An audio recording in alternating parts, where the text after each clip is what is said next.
Bom dia, queridos! Uau! Sejam bem-vindos todos a mais um dia de leitura da Normose. Estou animado com esse próximo capítulo aqui. Da Normose, a transparência, mas mais animado que esse, sinceramente, eu estou animado para amanhã. A Normose, a plenitude, terceiro capítulo que traz soluções sobre esse lugar. Mas nós temos que passar primeiro pelo conhecimento daquilo que foi, para entender onde nós estamos, para saber para onde a gente vai. Olhar as distorções, olhar as dores que nós vivemos, para olhar para onde a gente vai. Simples assim a história. Então, hoje segue o terceiro capítulo da Normose, a transcendência, que começa já, como eu li agora no Aliança 559. Uau, que programa, hein? O Aliança 559 hoje tem sido uma bênção de conexão. Eu me sinto mais agraciado por estar bebendo dessa fonte. E podendo estar transmitindo isso a cada um de vocês. Mas eu terminei lendo esse trecho, que é o que a gente vai ler. Uma anciã indígena conversa com seu neto. Há no meu coração dois lobos, meu filho. Um furioso, cruel, destrutivo e egocêntrico. O outro doce, amoroso e compassivo e pacífico. Eles brigam entre si. Eles brigam entre si no meu coração. E o neto perguntou à sua sábia avó: qual deles vencerá esse combate, minha querida avó? E a sábia anciã respondeu: aquele a quem eu alimentar. É simples assim, né? Não é difícil constatar que há dois seres no interior de cada um de nós. Um é gentil, nobre, um príncipe, uma princesa. O outro é insensível, perverso, um bandido e um perdido. Vencerá essa batalha aquele a quem nós alimentamos.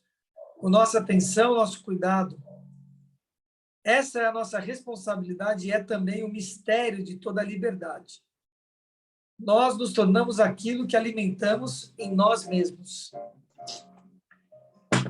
Né? Aqui, de certa forma, está a resposta, né, para uma pessoa que estava trocando comigo um pouco sobre essa questão do fardo da vida. Né?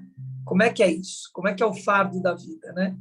Como é esse lugar em que a gente está vivendo, como disse a Normose, esse tempo de Kali Yuga, né? Na linguagem budista, tempo de Kali Yuga, tempo da Era de Bronze, esse tempo de tantas distorções, e uma linguagem astrológica, o tempo de Saturno, o tempo saturnino, de cobrança do karma, de limpeza karmática, no lugar de densidade, lodo, caminhar nesse lodo, limpar o lodo, olhar o que está embaixo e tirar. Nós podemos limpar a nossa casa sorrindo, lindo, ou nós podemos olhar isso com penúria, reclamando, sentindo dores e etc., e conectado com essa energia. É o lobo mau. O lobo que reclama, que é perverso com si mesmo, nem com o outro, com si mesmo. Ou olhar para esse lobo bom com alegria e falar: uau, caramba, tempo de Kali Yuga. Sabe o exército que eu falo? Caramba, um ano aqui no exército? Cadeia? Não. Eu quero estar com o generalado, cara. Eu quero estar curtindo. Quero, né, dizer: eu sirvo exército e eu estou bem. Uhul! Cara, mas lá no exército você está bem? Claro que eu estou bem, estou ótimo. Você tira serviço, tiro. E super desfruto dessa experiência, que vai ser um ano, depois não tem mais essa experiência. Né? 2022 não voltará. Acabou. Já passou quase meio ano. Não voltará. Então, eu posso olhar e falar: caramba, estou desfrutando com o lobo bom, olhando o lobo mau. Às vezes ele aparece, fala: ei, você aqui, sai, filho. Né? Pá, sacode a poeira e vamos embora. Bom dia, Jussara. Bom dia, Rita de Cássia, Joyce, Luísa Solange. Assim eu abro mais um dia de leitura.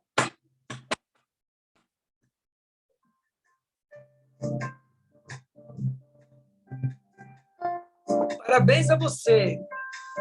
25 de maio. Vocês têm base uma coisa dessa? Nós já estamos chegando no meio do ano. E com isso, nós estamos aqui já na leitura do nosso 20º livro. Sei lá, já perdi a conta, né? No ano. Deve ter sido até mais do que 20. Mas está por aí, 20, 25, alguma coisa nesse âmbito aí. Né? Estamos lendo desde janeiro, 5 meses, 5 vezes 5, 25. Nós lemos mais de um livro, lemos, às vezes, 2 livros. Então, nós estamos indo de 25 a 30 livros já no ano. Uau! Tem hoje. Falamos de brand, falamos de investimentos, falamos, uau! Então, fazer essa lista aí, Luísa Solange, para a gente tomar consciência aí de quantos livros.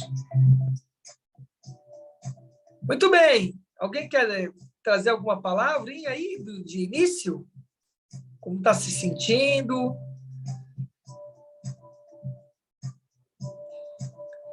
A Joyce Hitomi diz que está na maratona. É isso aí, está desde as 5h14 da manhã comigo, aqui. Hoje eu estou com uma dorzinha no joelho que eu forcei ontem no joelho. Está pegando um gelinho nele.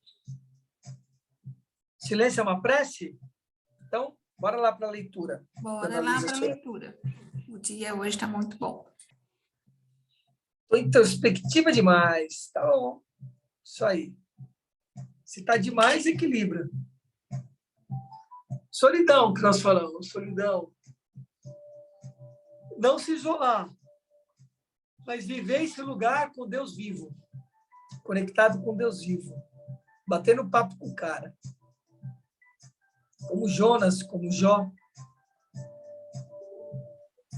Pode ir, dona Luzia Solange. O que você quer da vida? Marcelo sou eu. E o Luiz também, Luiz Marcelo. Luiz também sou eu. Esses 2 caras aí sou eu. Tudo em você.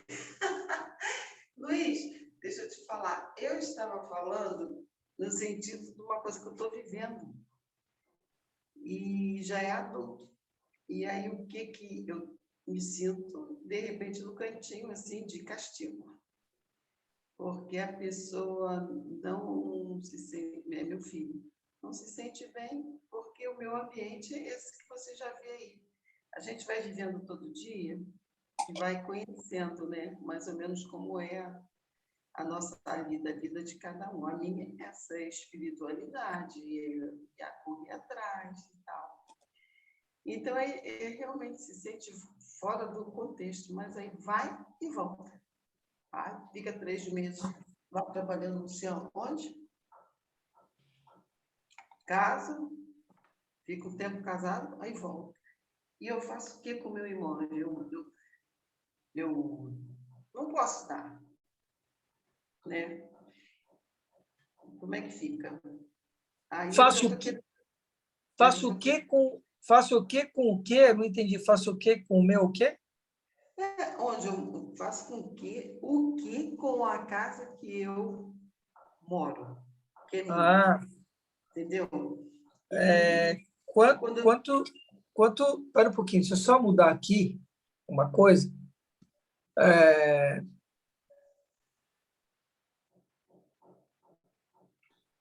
Pronto. Quantos anos seu filho tem? Vai fazer 30.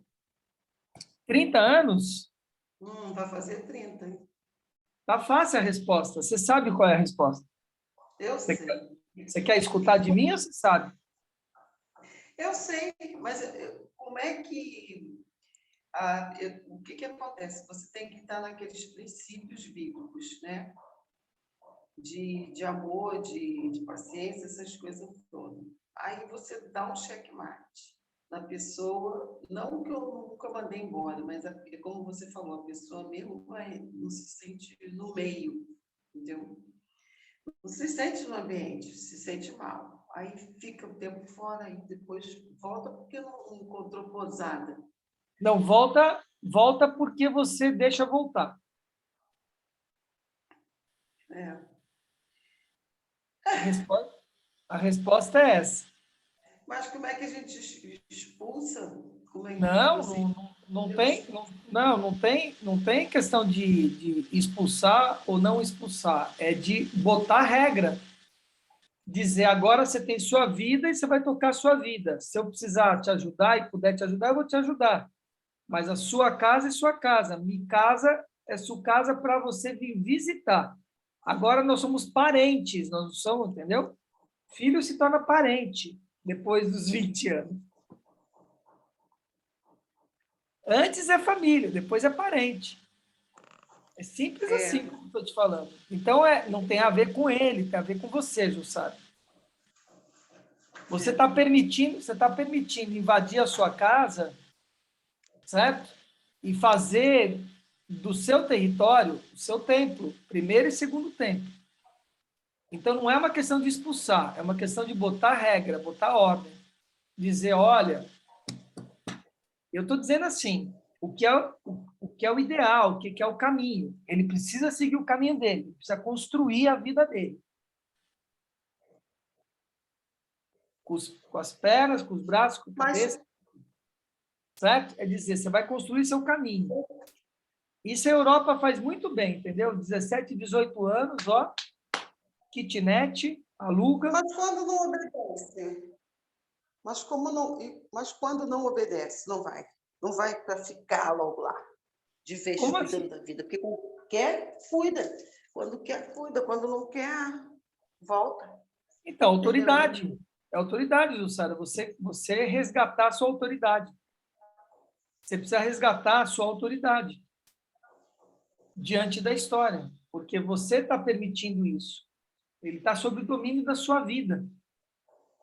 Não pode ter, ninguém pode ter domínio da sua vida. Olha, você e você vê, eu me sinto tão mal, eu me sinto fora, eu é que fico fora do contexto, entendeu? Uhum. Aí eu fico catando a minha vida dentro de casa, sabe os pedaços assim? Você precisa de apoio terapêutico, Jussara. Você precisa de apoio terapêutico, meu anjo. Sim, preciso. Entendeu? Você precisa de alguém que esteja cuidando de você toda semana.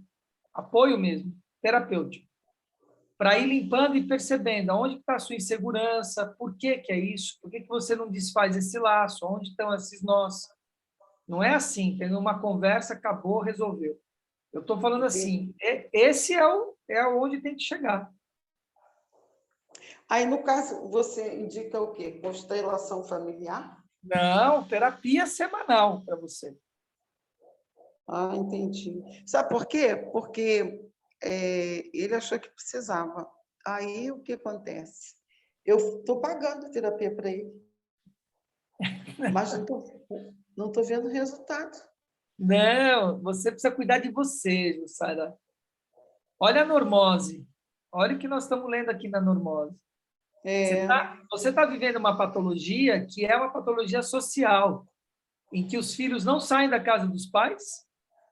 E, ó, tem ressonância com todos nós aqui, hein? Isso aqui, ó. Que eu conheço a história de cada um aqui, hein? Tem ressonância com nós aqui, hein?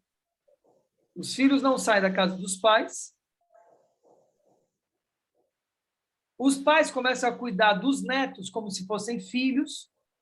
Tá doido. É isso. O que nós estamos vivendo é esse lugar. Aí, por causa da longevidade, isso é uma doideira. As pessoas não se preparam.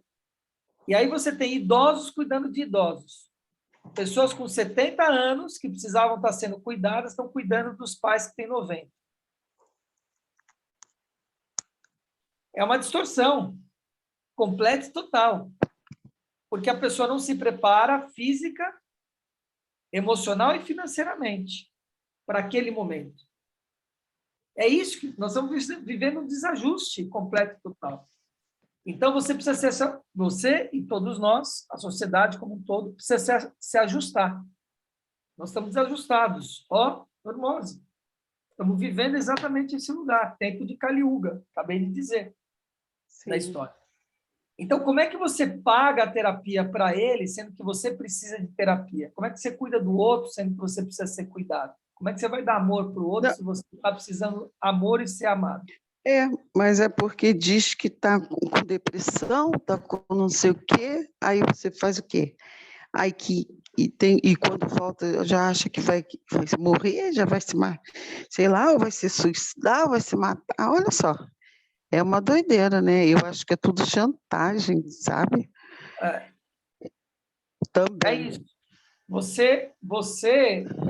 que você está me passando aqui, você está falando isso de uma forma aberta, eu agradeço a partilha e espero que todos aqui estejam com o ouvido bem atentos, porque tudo que ela está dizendo serve para vocês, para cada um de vocês aqui, não tem acaso. E para todos os outros que estão escutando depois, isso aqui outras pessoas vão escutar.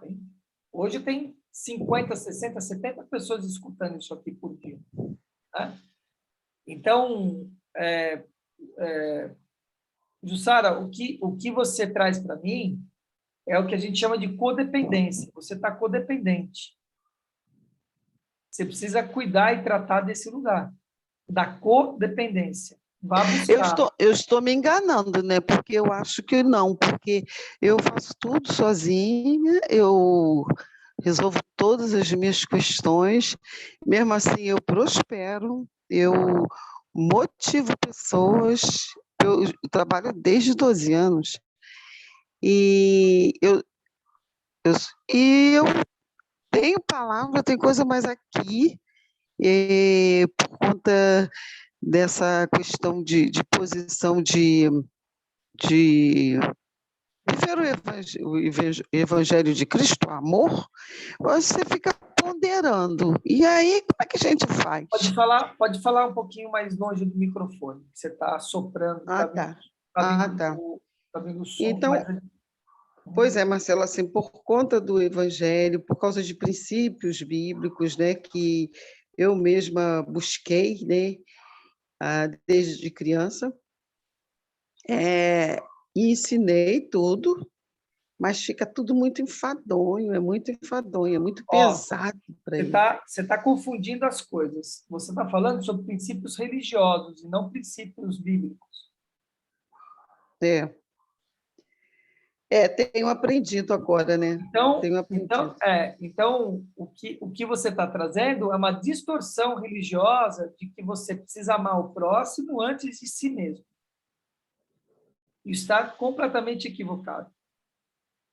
Você não pode amar o outro se você não sabe o que é o amor com você. Você não pode dar comida para o outro se você está passando fome. Não é possível isso. Isso é uma distorção religiosa e intencional. Não vamos entrar nesse lugar, mas só para que a gente tenha consciência. É intencional. Para quê? Para ficar dependente. Porque a pessoa não dá conta, entra nesse lugar que você está querendo, tá dizendo, e a maioria vai se aconselhar com quem? No pastor. E não dá certo, não.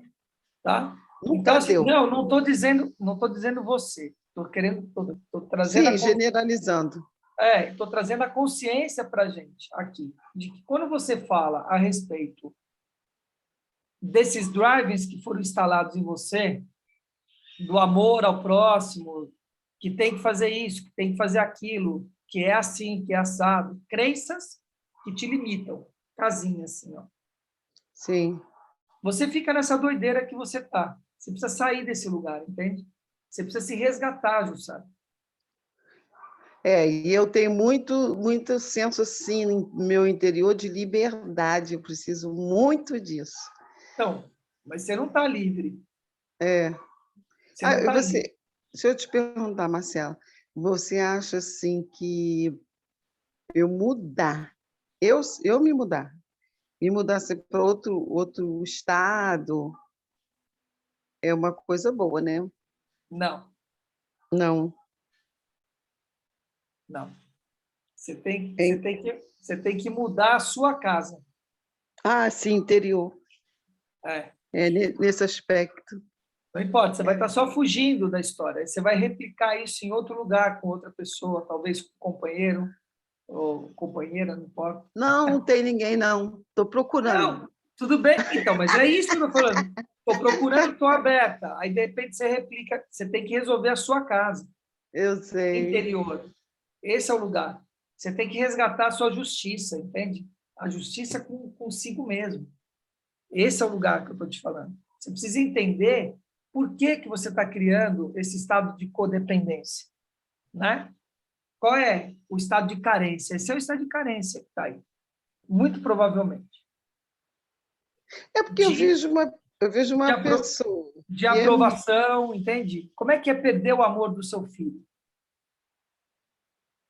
Como é que é Não, você mas não escutar do existe, seu eu não filho? acredito. Não acredito. Como é que é você escutar do seu filho que você não ama ele e que você é uma pessoa má?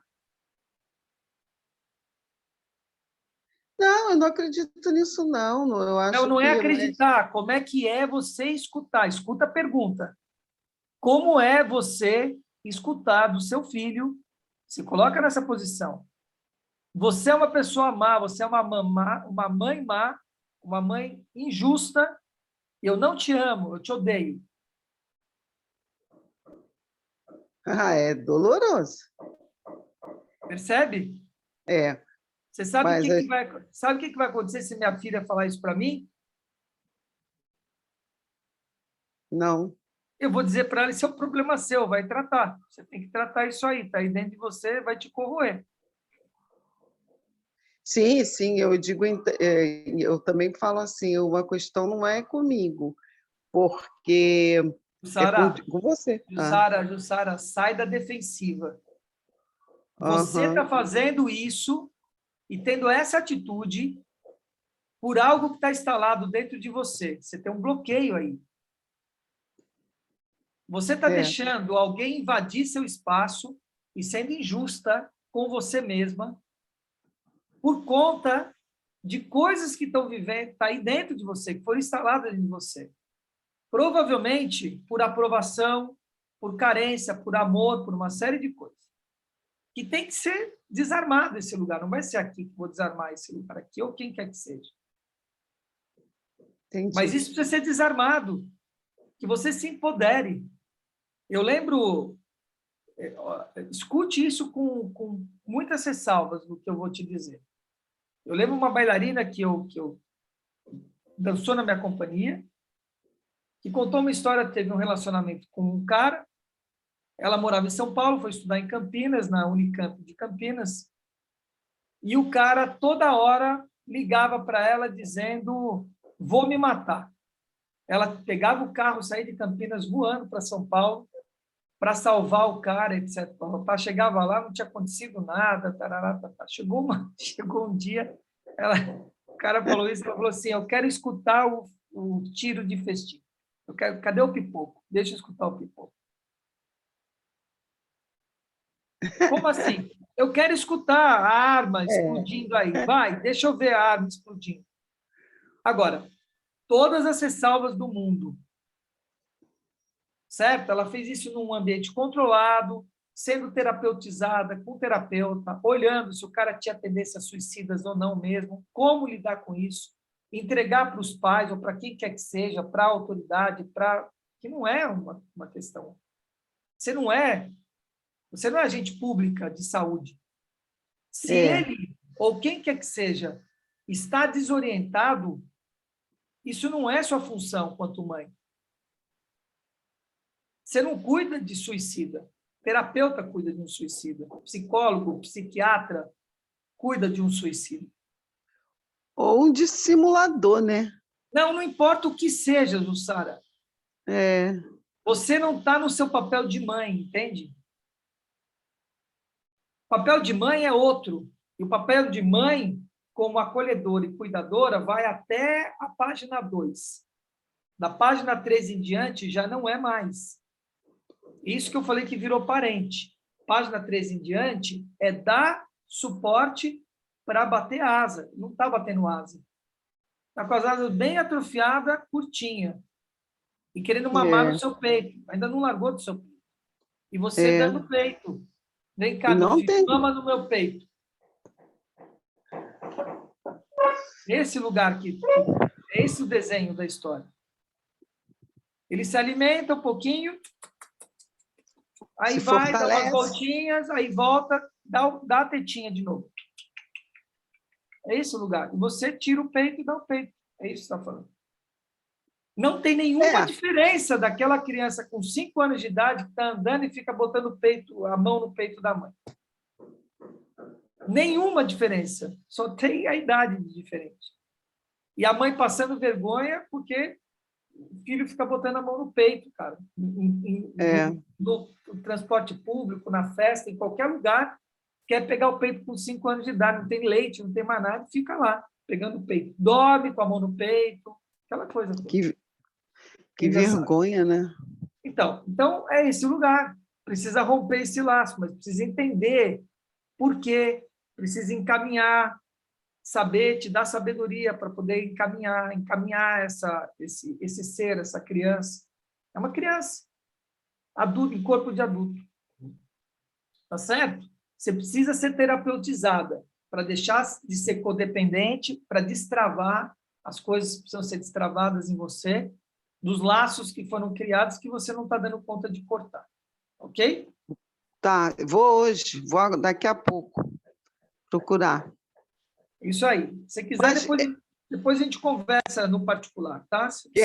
Quero sim, quero sim. Eu vou esperar, então, conversar contigo primeiro. Tá bom? Tá. Muito bem, queridos. Então vamos à leitura, depois de uma sessão terapêutica aqui em grupo. Alguém quer falar sobre isso? Não sobre a Jussara, sobre o tema. Sobre a Jussara, fala ela. Alguém quer trazer alguma coisa de si?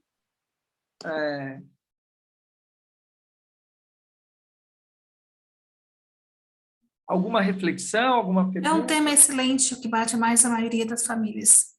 Como é que é? Hoje. É um tema excelente, Ah. que está dentro da maioria das famílias hoje. Vale a pena ter mais mentoria sobre isso.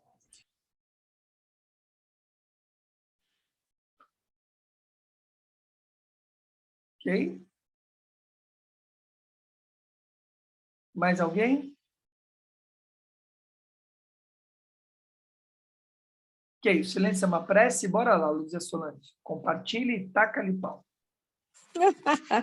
Gente, eu só estava aqui demorando para ter vontade de falar, mas quando meu filho tinha 30 anos, ele já tinha um emprego fixo, já ganhava bem, ele até ofereceu de pagar o condomínio aqui de casa e tal, mas eu vi que ele estava amarrado, ele não, se ele não abrisse a gaiola, ele não ia casar, não ia estar onde está hoje. Aí eu falei, está na hora de você ir. Eu fui me preparando, viu, Jussara? Fui me preparando para não ver mais o carro dele aqui. Era muito cômodo eu chegar em casa do serviço, que eu trabalhava também nessa época, chegava 7h30, 8h, encontrar ele aqui para jantar junto, né? Conversar e tal. E depois que ele saiu, eu soube depois que ele fez terapia. Mas a gente almoçava toda semana, 1, 2 vezes, até ele encontrar a pessoa que eles estão juntos hoje, estão felizes, eu sou bem-vinda lá. Ele vai vir no começo de junho, vai passar uns 5 dias aqui, porque precisa para fazer um treinamento no Banco Central, que ele estava de licença, e está tudo certo, a vida segue, não é? A gente não tem que inculcar muito com isso, não. Você dá o pontapézinho, tem como ele está trabalhando, então não pode estar desempregado, porque senão vai ser morador de rua.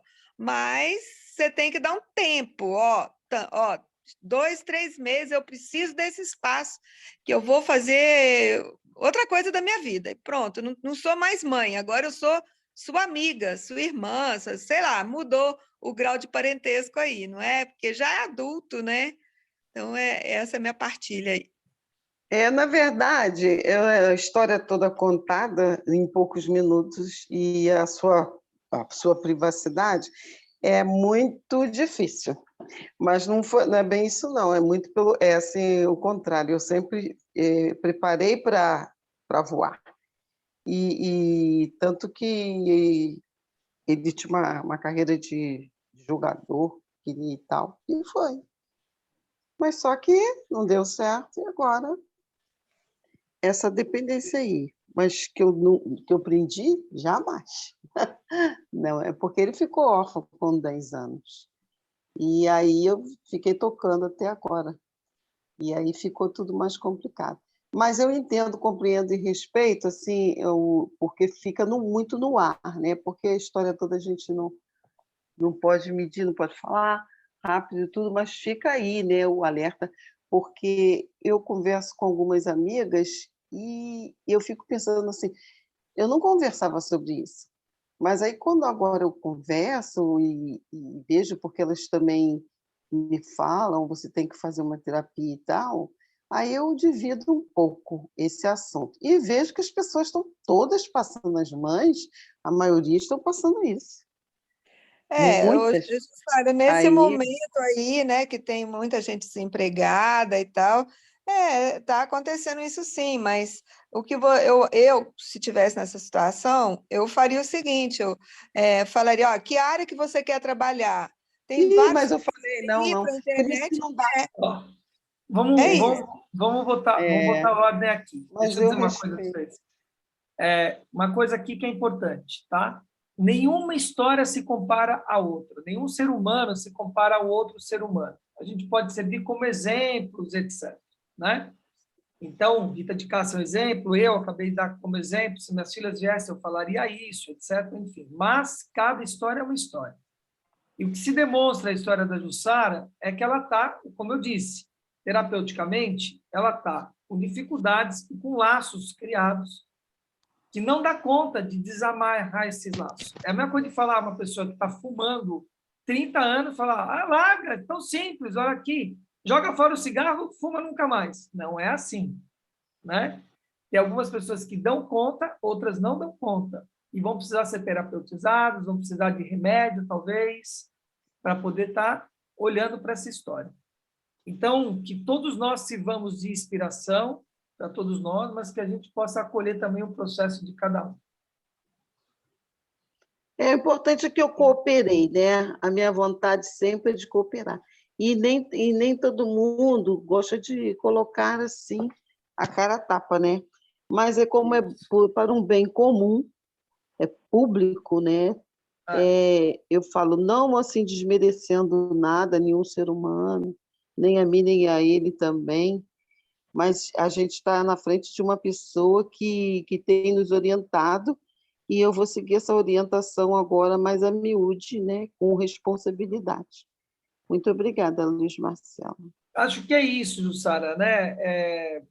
Você compartilhar alivia você, porque isso já não pertence mais só a você, pertence a nós. Né? Você partilhou, nós escutamos, essa história está dentro de todos nós agora, né? E isso te alivia. Por outro lado,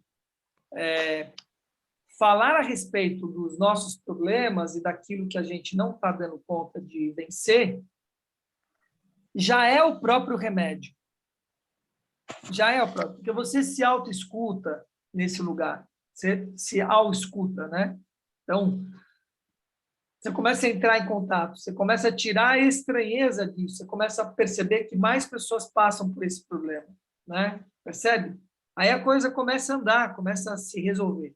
Então, Marcelo, como é que pode? Como é que bênção. pode? Desculpa, assim, só uma palavrinha rápida. Como é que pode? Eu ajudo muitas pessoas, entendeu? Ajudo muitas pessoas e até nesse sentido mesmo.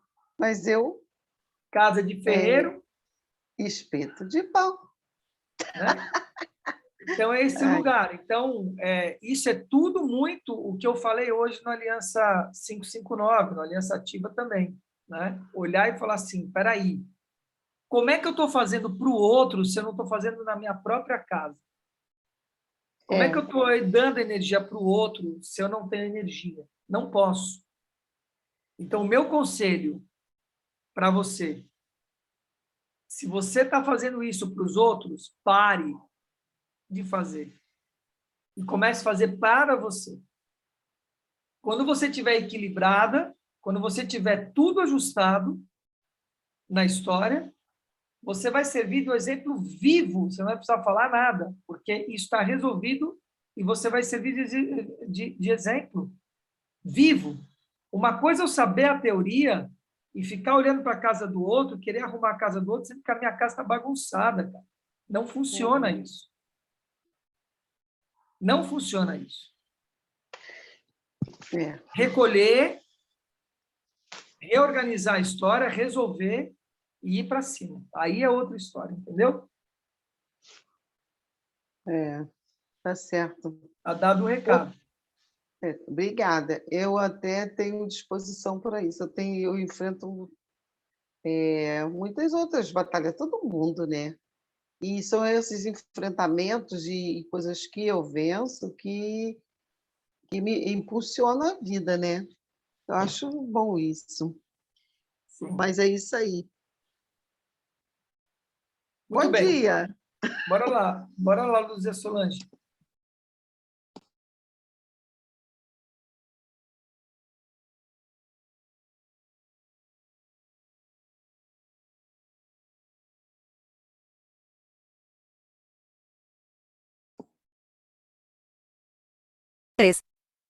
Da normose à transparência.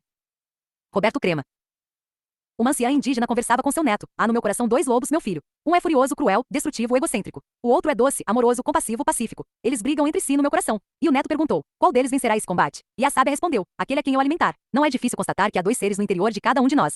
Um é gentil, é nobre, é um príncipe, uma princesa. O outro é insensível, perverso, um bandido, um perdido. Vencerá essa batalha aquele a quem nós alimentarmos com nossa atenção e nosso cuidado. Essa é nossa responsabilidade, e é também o mistério de nossa liberdade. Nós nos tornamos aquilo que alimentamos em nós mesmos.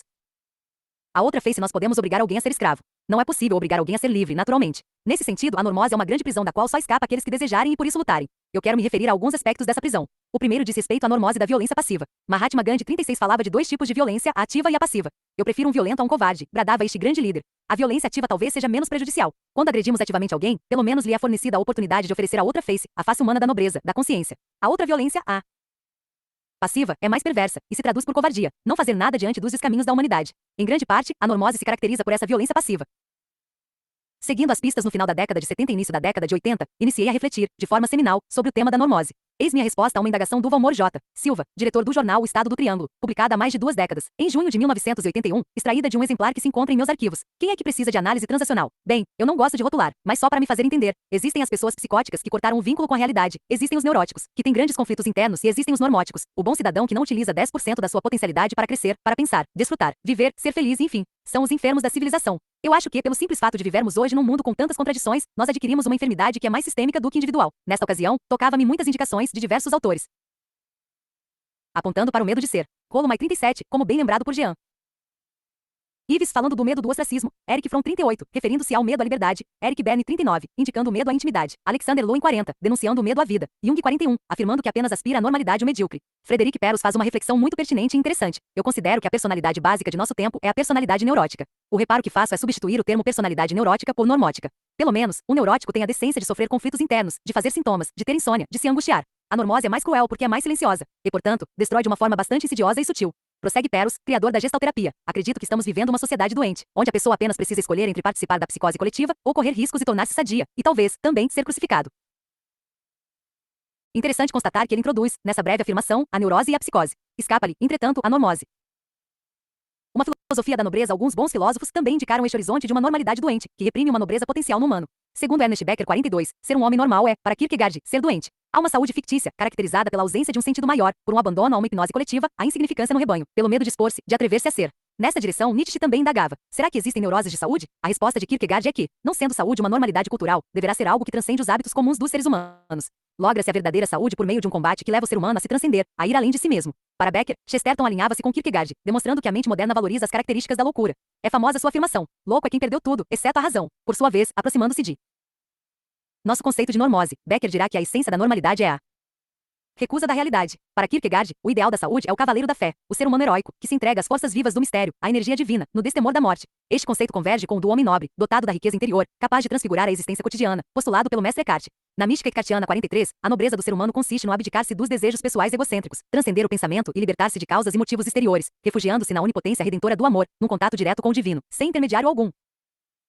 A água morna da normose narra-lhes uma história sufi, bastante elucidativa. 44. Certo dia, há muito tempo, Quidrir, o mestre de Moisés, dirigiu uma advertência ao gênero humano afirmando que, em determinada data, todas as águas seriam transformadas, fazendo os humanos enlouquecerem. Somente um homem prestou atenção à advertência. Recolheu uma quantidade de água suficiente para ele, armazenando-a precavidamente. No dia indicado, as torrentes deixaram de correr e os poços secaram. Observando o que ocorria, o homem foi a seu refúgio e bebeu da água guardada em seu reservatório. Quando notou as fontes jorrarem novamente, foi misturar-se aos outros homens, e observou que todos estavam totalmente loucos. Quando tentou dialogar com eles, percebeu que o olhavam de forma estranha, tratando com hostilidade ou pena, como se ele estivera louco. Em seu ostracismo, ele seguiu bebendo, de início, da água guardada. Finalmente, resolveu beber da nova água, por não poder suportar mais a tristeza de seu isolamento. Tornou-se, então, igual aos outros, esquecendo inteiramente de tudo que se tinha passado com as águas. Seus semelhantes aliviados passaram a encará-lo como um louco que fora devolvido à razão milagrosamente. Esta história ilustra bem que, no meio onde a normose domina, uma pessoa saudável poderá ser rotulada e perseguida como doente. E o que estamos indicando neste simpósio é que não precisamos tomar a água contaminada da normose coletiva. Podemos ser a maioria de um, na lúcida provocação de Torial 45. Parece-me que a normose pode ser compreendida como a sétima igreja do Apocalipse, a de Laodiceia 46, em minha leitura. A mais severamente admoestada. Conheço tua conduta. Não és frio nem quente. Porque és morno, nem frio nem quente, estou para te vomitar de minha boca.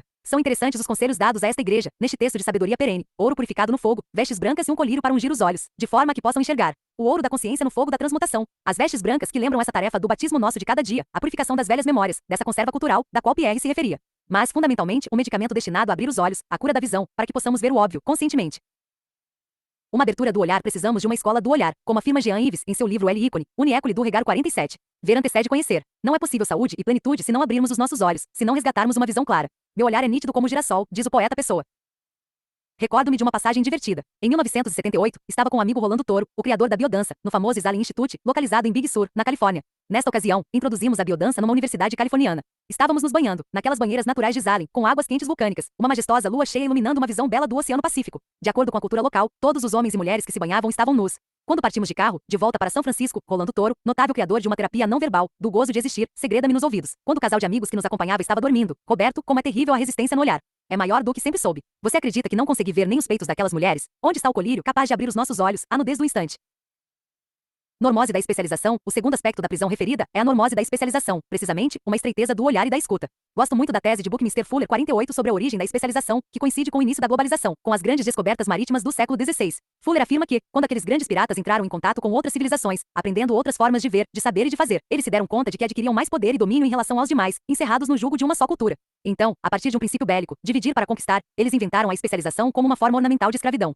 Neste enfoque, todos se tornam dependentes de todos, cada qual com um saber e fazer minúsculo, desprovido de uma visão de totalidade. Eis uma agenda secreta da especialização, subjugar os carentes de uma visão mais vasta por parte dos que enxergam mais, a repressão da visão como uma forma de dominação. Como afirma o ditado popular, num reino de cegos quem tem um olho é rei. Não se coloca viseira nos cavalos para que eles carreguem suas carroças sem resistência, sem questionamento? Compreender implica ver a vinculação da parte ao todo. Com olhos abertos, podemos ver uma árvore, sem perder de vista a floresta, contemplar a floresta sem perder de vista uma árvore particular. Sinergia da visão analítica com a sintética, implícita no novo pacto da transdisciplinaridade. Visão aberta e uma escuta inclusiva, duas virtudes integradas na apreensão justa da realidade. Eis minha definição do especialista normótico. Uma pessoa exótica que sabe quase tudo de quase nada, dotado de uma certa imbecilidade funcional, que se orgulha da unilateralidade de visão e de ação, dotado de uma viseira elegante que lhe impossibilita a visão da inteireza. Carregando assim sua carroça não se sabe de onde e nem para onde. Este lema, tão valioso para nós, pensar globalmente e agir localmente, para não agir loucamente, exige a vastidão do olhar e da escuta, para que a ação tenha um sentido, um oriente, uma orientação. O desabafo de Reich, o texto que mais me arrebatou e sensibilizou em relação às minhas primeiras suspeitas e reflexões sobre a normose, na década de 80. Foi um pequeno libelo de Wilhelm Reich 49. Escuta, Zé Ninguém. O Zé Ninguém, por ele abominado, é o que nós denominamos de normótico. A pessoa sem face, homem comum, levada pelo rebanho, na mediocridade generalizada. Reich relata como descobriu, primeiro ingenuamente, o que ele passou a chamar de Zé Ninguém, como uma pessoa inofensiva que se desconhece, que não olha sua realidade, uma pessoa adormecida. Gradativamente, entretanto, ele vai se dando conta do perigo desta praga emocional, que crucifica, joga em fogueiras e faz tomar cicuta os seres mais nobres, que se diferenciaram e se tornaram plenamente humanos. Finalmente, ele escreve o assassinato de Cristo, identificando-se com o herói desta saga, tendo terminado seus dias, alguns dirão que louco, num presídio dos Estados Unidos. Depois de ter desvelado, de forma genial, a couraça caracterológica ou seja, o correspondente muscular ao que Freud chamou de resistência, Reich mergulhou no estudo do orgone, uma energia cósmica e curativa. Fascinado por suas descobertas revolucionárias, Reich pagou muito caro por ter denunciado tantas contradições da normose da época, na década de 40, mesmo residindo numa nação que se fez famosa por sua democracia. A normose da fofoca. Então é preciso falar de uma violência que o próprio Wilhelm Reich indicava, e da qual ele foi vítima, que é uma decorrência da violência passiva, a normose da fofoca. Em meus cursos universitários de psicologia e ciências sociais, meus professores jamais trataram deste fenômeno social, tão comum e avassalador. Como postulou bem José Ângelo Gaiarsa 50, discípulo de Reich, em seu tratado geral sobre a fofoca, fofocar é falar de uma terceira pessoa, ausente, de forma tendenciosa. É a forma mais comum e terrível de controle social, na qual todos vigiam todos. Os que se desviam dos trilhos da normose sujeitam-se à tirania da fofoca. Em suas reflexões, Gaiarsa fala de uma normopatia. Existe a fofoca intrapsíquica, interpessoal, internacional. A intrapsíquica tem a ver com um fato muito singelo: ninguém cresce impunemente. Se você quiser crescer, terá que desobedecer às suas velhas decisões, essa cultura particular adquirida na primeira infância e internalizada, conservada por meio de diálogos internos intermináveis. As autoridades que foram introjetadas continuam a exercer seus jogos despóticos, na interioridade subjetiva, para nos manter nos eixos da normose social. Se você quiser ir além de suas velhas e precoces decisões, vai contrariar interesses, desobedecendo a uma autoridade ativa interior que revidará, às vezes, com sintomas psicossomáticos que expressam autopunições inconscientes. É por isso que a redecisão em psicoterapia precisa ser antecedida pela reparentalização, ou seja, da internalização de novas mensagens positivas. Reparentalização no enfoque da análise transacional é o processo de aquisição de novos valores, de um novo pai, de uma nova mãe, de uma autoridade benevolente, de um suporte interior. De outra forma, desobedecer ao programa interior pode implicar pagamento de penitências, pelo rompimento de tabus interiores e inconscientes. A pessoa pode se infligir uma perda, um sofrimento, um sintoma. A fofoca interpessoal é bem mais visível. A transformação de uma pessoa pode ameaçar seus parceiros e vizinhos. Padrões interacionais disfuncionais e simbioses antes adotados podem não mais interessar a pessoa que se desenvolve. Então, são comuns reações deste tipo, mas você não é mais o mesmo. Você está diferente, não quer mais jogar conversa fora, fumando e bebericando como antes. O que aconteceu com você? Por isso, quando uma pessoa inicia um processo terapêutico, um caminho de individuação, terá que atravessar esses medos, o medo de perder os amigos, o medo de ser abandonado, de ficar só. O terapeuta é aquele que lhe dá a mão, de alguma forma dizendo: eu não posso lhe salvar, porém eu posso caminhar ao seu lado. Confio que você não perderá os verdadeiros amigos, porque as verdadeiras amizades nós jamais perdemos. Nós só perdemos as ilusões. Enfim, há outras fofocas, utilizadas em jogos de poder, que podem desestabilizar e destituir autoridades, destruir lideranças e governos. Julgar é não compreender. Considero um princípio muito importante o de não falar de pessoas. Falar com pessoas. Pessoas são processos infindáveis. É o que traduz indagando. Alguém aqui já viu um rio? Ver um rio é vê-lo da sua nascente ao seu desaguadouro. Alguém aqui já viu um ser humano? Assim como não vemos todo o rio, apenas alguns de seus trechos, um ser humano também é inapreensível no mistério de sua totalidade. Por isso os grandes mestres sempre nos advertiram para não julgarmos. O julgamento é a falência da compreensão. São os nossos atos que nos julgarão. O ser humano é uma vastidão maior do que a de um rio, porque os rios circulam pelo ser humano. E é nesse sentido que a perversidade insidiosa da normose da fofoca e do julgamento tem trazido tantos danos. Importa falar de princípios que possamos praticar em nossas relações com pessoas. Esta postura evita os jogos das condenações promovidos pelo instrumento da fofoca. Ousar transparecer como se livrar do jogo da inautenticidade, a partir do exercício da intimidade. A intimidade, entretanto, intimida. Há cerca de 20 anos, quando mencionava a normose, alguns que fizeram cursos comigo em análise transacional, talvez ainda se lembrem, representava colocando a estrutura egoica dentro de um quadrado. Quer dizer, um ego encapsulado num quadrado, trancafiado nas normas parentais, sociais, culturais. Imaginem um ser que viveu muitos anos no interior de uma pequena toca. Um dia, ele se dá conta de que há uma abertura, através da qual ele avista a imensidão da natureza que a cerca. Naturalmente, esta visão é muito assustadora. Para o despreparado, a prisão da toca pode ser mais atraente do que o desconhecido da liberdade. E é por isso que precisamos ter muita paciência uns com os outros, pois a liberdade representa um grande desafio. Os trilhos do conhecido são muito convidativos, porque as trilhas criativas da originalidade, muitas vezes, nos arranham, nos levam a tombos e a equívocos. Precisamos amadurecer para o desafio da ousadia, ousar transparecer, ousar ser. A normose da fofoca decorre da falta de transparência e do medo da intimidade, do encontro autêntico e sincero. Viver intensa e transparentemente é a antítese dos jogos tóxicos e enfadonhos da fofoca. Recentemente tivemos um encontro com Bob Walter, o presidente da Fundação Joseph Campbell. Antes de seu seminário, ele esteve com um pequeno grupo em meu consultório. Pedi-lhe que nos falasse de sua vivência com Joseph Campbell, um grande sábio, navegante afoito do universo dos mitos, que ele considerava a véspera da verdade, uma poética da própria vida. Para Campbell, o mito mais vital de nosso momento histórico é o de um globo azul sem fronteiras, nossa casa comum flutuando no espaço infinito. Essência e transparência. Bob Walter nos contou que, já com cerca de 80 anos, Campbell foi convidado para prestar uma homenagem aos 83 anos de Graf Durkheim em 51, na Floresta Negra, na Alemanha. Eles eram amigos, já haviam se encontrado, mas Joseph Campbell declinou do convite, afirmando não estar atualizado em relação à obra de Durkheim. Então Walter colocou 2 livros recentes do Graf Durkheim na mesa do Joseph Campbell. No dia seguinte, ele o encontra agitado e entusiasmado, exclamando: esse homem sabe, esse homem sabe. Ele consegue expressar o que eu estou tentando há décadas. Ele fala em transparência. Eu quero homenagear esse homem. E foi um encontro muito bonito e tocante de Joseph Campbell com Graf Durkheim, 2 anciãos sábios enamorados pela causa humana. Graf Durkheim definia a saúde plena como uma condição em que a essência transparece na existência. Não é você estar livre de sintomas. Não. Pense que um Buda não tem problemas, que ele não chora e não se agonia. A diferença entre Buda e o Zé Ninguém é que os problemas de Buda são verdadeiros, são problemas do instante, enquanto os do Zé Ninguém são problemas fictícios, ilusões do passado, ficções do futuro. Nunca reze para não ter problemas, pois é este enfrentamento que nos fortalece as raízes e asas, temperando em nós o aço do ser. Peça pelos verdadeiros problemas, pelo bom combate e pela graça da transparência. Essa nobreza que habita dentro de nossos corações, esse sol que existe no relicário do ser e que transparece no olhar e nos passos de um ser humano pleno. A tarefa iniciática, às vezes, em dias nublados, as pessoas comentam que não há sol. O que se passa, entretanto, é que existem nuvens. O sol está sempre aí. O sol da essência está sempre brilhando, sempre esteve, sempre estará. A tarefa iniciática é a de afastar as nuvens da ignorância existencial para que a luz do sol transpareça. Este é o tema da transfiguração, tarefa portentosa que solicita muita paciência e total empenho. Lembro-me de um sonho que eu vivi há cerca de 20 anos, que relato no livro Análise Transacional Centrada na Pessoa. Nele, o Papa João Paulo II aparece e diz: o caminho é o ABC. A de atenção, B de vida e C de calvário. Acordei impactado e o registrei imediatamente. Levei muitos anos buscando decifrar essa profunda simbólica. Há 11 anos, em 1991, numa certa madrugada, despertei com a mente totalmente silenciosa, a mão necessitando escrever. Então, ouvi o que denomino de mensagem do deserto, que termina assim: navegantes do espaço. Não há descanso. Antes do último suspiro da obra em construção. Morra em cada ação. Atenção. Em cada passo dense. Vida. De cada dor, renasça. Calvário. Desertos, desertos e desertos. Numa só voz, todas as vozes. Morra em cada ação, atenção. Eis é a arte de morrer, que Jean-Yves Leloup 52 interpreta num livro, de maneira tão lúcida e vasta. A arte alquímica de morrer para o passado e para o futuro. O pão e o sonho nosso de cada dia, não o de ontem ou do amanhã. Que os mortos enterrem os mortos. Cada dia traz seu passo, sua dor, sua lágrima. Plena atenção é a arte de morrer a cada instante para poder recriar a si mesmo e a realidade. Em cada passo, dê-se vida. É preciso dançar, jamais deixar de brincar. Talvez o maior problema consista em se levar a encarnação demasiado a sério. Absolutizamos o relativo e tombamos ao lado do sol da essência. Eis a grande tragédia. Quando eu era criança, me dei conta de que o mundo andava muito mal frequentado. Então, assumi duas atitudes de sobrevivência. Não levar nada demasiado a sério. Vá você levar a sério a mãe, o pai, os vizinhos, o prefeito, o padre. A outra atitude foi a de olhar o positivo nos outros e a sombra dentro de mim. Pesquisai tudo e retendes o bem, afirmava Paulo. Entre em contato com tudo, com todas as pessoas, retendo o bem, o belo, o bom. A ética da bênção, essa é uma ética da bênção, postulada no Colégio Internacional dos Terapeutas. Fazer aliança com o bem, o belo e o bom, ou seja, com o sol do outro. Confiar e apostar nessa dimensão solar. A porta na qual você bate é a que vai se abrir. Se você bate na porta da patologia, se você trata o outro apenas como um neurótico, ou um psicótico, ou um normótico, essa é a porta que vai se abrir.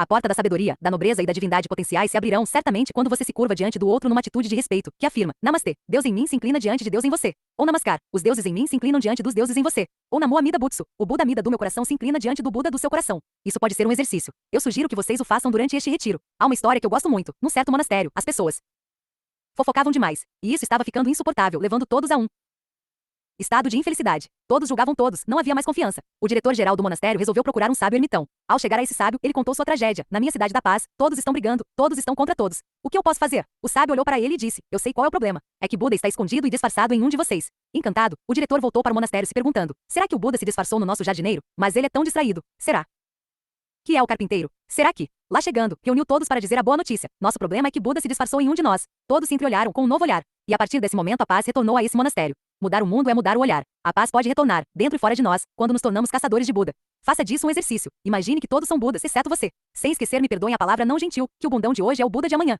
Se negarmos nossa realidade cheia de imperfeições de agora, estamos negando também o Buda que nascerá um dia, o selfie que brota do ego, como a borboleta da lagarta. Eis a importância da virtude da paciência conosco mesmos e com os demais, na confiança de que todos estamos condenados à plenitude. A face da nobreza, olhar para o outro como quem olha para um ser humano nobre, pode fazer com que o mundo, imediatamente, torne-se mais bem frequentado. É a pura magia do olhar, que tem uma função estruturante. A forma como olhamos para o outro e para nós mesmos tem o poder de estruturar, de constituir. Como diz Jean-Yves, você se torna aquilo para o qual você olha. Se você só olha o pequeno, o Zé Ninguém, esse é seu futuro. Mas se você olha o bem, o belo e o bom no outro, será esse também seu amanhã. Em cada passo, dance viva. Dançar um instante com leveza. Não nos levar demasiado a sério. Nós estamos brincando aqui de participar de um simpósio, de um retiro. E se nós brincarmos bem, ajudaremos uns aos outros nesse processo do despertar. De cada dor renasça Calvário. Talvez, esse seja o telefone que toca mais difícil de atender. Renascer da dor. Graças a Deus, graças à dor.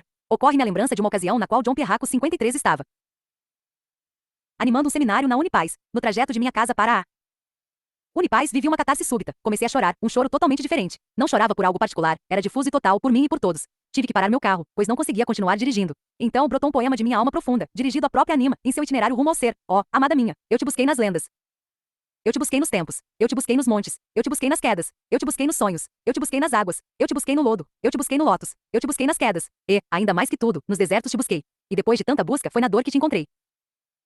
Que isso não seja um anúncio masoquista, de que a dor é positiva e de que devemos idolatrá-la. Precisamos fazer tudo para viver feliz, para transcender a dor. Agora, se ela está aí, se o Calvário comparece em nossa trilha, então precisamos atravessá-lo com a dignidade possível. O Tantra da dor e do gozo, às vezes, a dor é impessoal, envolvendo a humanidade, o universo. Então, podemos vivenciá-la no sentido do sacrifício, de forma não egocêntrica, ofertando a experiência da dor para amenizar a dor do mundo. Da mesma forma, podemos vivenciar a felicidade, o gozo, a alegria. Podemos oferecer até mesmo o orgasmo a todos os seres de todos os universos. Sugiro-lhe esta experiência sabendo que você a esquecerá muitas vezes. Ofereça seu próximo orgasmo para todos os miseráveis, os excluídos, até mesmo para os demônios que precisam tanto, para os que estão fazendo a guerra. Neste momento, você não estará distante do taoísmo e do tantra do amor.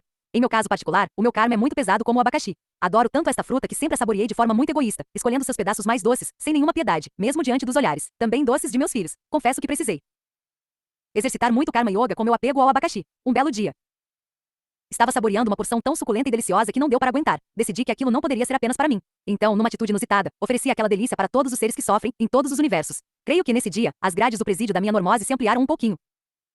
Portanto, o que estamos aqui refletindo nos envolve a todos. O Zé Ninguém da normose está dentro de cada um de nós. Não o procure fora. Busque no outro Buda. Em seu interior, fique atento ao pequeno, ao normótico. Essa é uma boa estratégia, isso eu lhe garanto. Finalmente, quero concluir com um poema de João da Cruz, a sua oração ao pássaro solitário. Em 5 capítulos, este nobre homem resume uma prece, que pode ser a nossa prece neste momento, dirigida aos seres alados no coração de nosso encontro. Primeiro, voe ao ponto mais alto. Segundo, não anseie por companhia, nem a de sua própria espécie. Terceiro, dirija seu bico para os céus. Quarto, não tenha uma cor definida. Quinto, que seu canto seja suave. Perguntas e partilhas. Sobre a normose estética. Podemos falar de uma normose da estética, operações plásticas, lipoaspiração, etc. Uma normose da moda, de grifes? Pierre, vai, muito obrigado pela pergunta tão interessante. Embora eu nunca tivesse pensado nisso, minha resposta imediata e fulgurante é sim. Existem aspectos normóticos da estética e da moda. Estou pensando, por exemplo, na moda que deforma ou deformava os pezinhos das japonesas, em nome de uma estética que oferia beleza aos pés pequenos, o que determinava que as japonesas torturassem seus pés em moldes para que não crescessem. É um exemplo de flagrante violação deformante, do ponto de vista da saúde. Lembro-me da imagem do Soutin, que é, em primeiro lugar, uma falsidade. Ele é um instrumento de manutenção da estética do seio nas mulheres ocidentais. Já entre os africanos, quanto mais os seios das mulheres são caídos, mais são considerados bonitos. Agora, há quem diga que para manter os seios bem firmes e pontiagudos, há uma necessidade de precaução e cuidado médico e fisiológico para evitar a ruptura dos ligamentos que o sustentam. Logo, isso se aproxima pelo menos de uma normose estética. Roberto Crema, quero fazer uma ampliação, destacando um certo culto narcisista de uma beleza exclusivamente exterior, e que muitas vezes inflige danos. Hoje sabemos que a anorexia 54 é algo muito presente, inclusive aqui no Brasil, uma tortura que as mulheres se submetem, e também alguns homens, para estarem de acordo com um padrão que não respeita a individualidade, a pluralidade, a diversidade. Nesse sentido, poderíamos falar num certo consumo compulsivo e normótico de medicamentos, dietas e um abuso de cirurgias estéticas. Conheço pessoas que se estivessem utilizando, nos caminhos meditativos e evolutivos, o tempo, a energia e a economia que usam com aplicação de cremes e em exercícios físicos, meramente para manter uma estética, de acordo com o padrão da mídia, já teriam se iluminado. Finalmente, destaco uma distorcida ginástica mecanicista, advinda da academia militar, que consiste em manter a barriga para dentro e o peito para fora, geradora de uma hipertrofia muscular e egoica, estilo Rambo que se encontra na moda. Esta postura estrangula o Hara 55, o centro localizado no ventre, tão precioso na tradição Zen, e para quem pratica autênticas artes marciais. Estas artes, de natureza meditativa, surgiram em templos articulando e associando o movimento, o gesto físico, a respiração e a consciência. Essa é a beleza de um Tai Chi Chuan, de um Aikido, do caminho do samurai, termo que significa servidor da paz. O automatismo na ginástica, que se circunscreve a uma musculação meramente mecânica, mesmo sendo algo melhor do que ficar estagnado no sedentarismo, reforça uma normose da mecanicidade. Na época em que Pelé era ministro dos Desportos, fui convidado a dar uma palestra para toda a sua equipe em nível nacional em São Paulo. Numa feliz sincronicidade, foi neste evento que eu lancei meu livro, Saúde e Plenitude, que me foi enviado para o hotel onde estava pela editora Sumus, localizada nesta cidade. Para este público especial, com uma escuta sensível e aberta, focalizamos o tema de uma prática física integrada à alma e à consciência, além dessa normose desintegrativa, mecanicista e narcisista. O Ocidente tem muito a aprender e a trocar com o Oriente, nesta pesquisa transdisciplinar aplicada à saúde integral. A verdadeira beleza advém de uma integração do corpo com a alma e a dimensão noética, atravessadas pela chama da vida. Confesso que estou bem mais para Teilhard de Chardin do que para Pierre Cardin. Jean-Yves Leloup, a questão da normose estética nos remete ao tema que já refletimos anteriormente. O que é o bem? O que é o mal? O que é o belo? O que é o feio? Novamente, encontramos os inquisidores, que existem também no mundo da moda, que vão nos dizer isso é bom, isso é mal, isso é bonito, isso é feio. E, de novo, entramos na mesma dependência e na mesma alienação. Como ficar livre diante da moda? Temos que reconhecer que estar livre não é só negar ou rejeitar. A propósito da cirurgia estética, gostaria de falar de Ivo Pitangui, o grande cirurgião brasileiro. Ele me disse que, por trás de uma pesquisa estética, existe um processo de terapia e de cura. Ivo Pitangui afirmou-me que existe uma arqueologia estética. Nossa discussão foi muito interessante, pois nos perguntávamos, afinal, o que é a beleza? Ele indagou-me sob o ponto de vista dos antigos. Para os antigos não havia beleza sem verdade e sem bondade. Para Platão, a beleza era o esplendor da verdade. Por isso, alguém que é verdadeiro sempre é belo, mesmo quando seus traços são grosseiros, mesmo quando seu corpo está doente. Creio que todos já acompanhamos alguma pessoa muito doente, mesmo no leito de morte, constatando que, naquele corpo fatigado, naquele rosto desfigurado, podemos ver a beleza. Uma beleza que não é apenas exterior, é a transparência de uma forma exterior a uma presença interior. Existe um elo entre a verdade e a beleza, assim como entre a beleza e a bondade. Podemos conhecer também homens e mulheres muito belos e muito frios como a beleza das estátuas. Essa não é a beleza do ser humano. Em francês existe uma expressão para afirmar que alguém tem uma graça. A palavra graça tem a mesma etimologia da palavra gratuidade, é uma qualidade de domingo. A graça é a bondade que se doa de graça. Existe uma beleza que se guarda, como a beleza das lojas, mas também existe a beleza que se doa, a beleza cheia de graça. Talvez seja essa beleza que devemos aspirar, a beleza daquilo que expressa em nós a bondade e a verdade. Não é a beleza das máscaras, mas a beleza de um semblante. Não é somente a beleza das aparências, é a transparência de nossa aparência na presença do ser. Assim, temos uma cirurgia arqueológica para encontrar nossa origem, nossa beleza original. A beleza da criança que não se importa se é bela ou não, que simplesmente no dom de seu ser, está cheia de graça, plena de uma beleza viva. Legal. Compartilha. Então, nós vamos começar uma fase aqui de perguntas e respostas, né? Hoje a leitura ela vai ser um pouco menos extensa. Nós vamos escutar aqui também a palavra da Regina Fittipaldi, uma querida amiga, minha irmã mesmo. Regina é alguém que eu tenho muito carinho. Logo em seguida, mas eu quero trazer uma reflexão aqui, quando fala sobre a tarefa iniciática, né? Às vezes, em dias nublados, as pessoas comentam que não há sol. Como não há sol, né? O que se passa, entretanto, é que existem nuvens, o sol está sempre ali. O sol da existência está sempre brilhando, sempre esteve, sempre estará. A tarefa iniciática é de afastar as nuvens da ignorância existencial, para que a luz do sol transpareça. Então, Esse é o lugar, né? Quando a gente se envolve com o problema, quando a gente se identifica com aquela situação, quando a gente olha com o olhar além do eu observador, além do problema vivido, isso fica tudo muito claro, né? Porque você consegue olhar o sol, você não está olhando a nuvem. Você consegue olhar o mar, você não está olhando a espuma, né? A onda, mas o mar como um todo, né? Sem negar a onda, sem negar a nuvem e assim por diante. E entram agora nessa questão das perguntas, né? E vem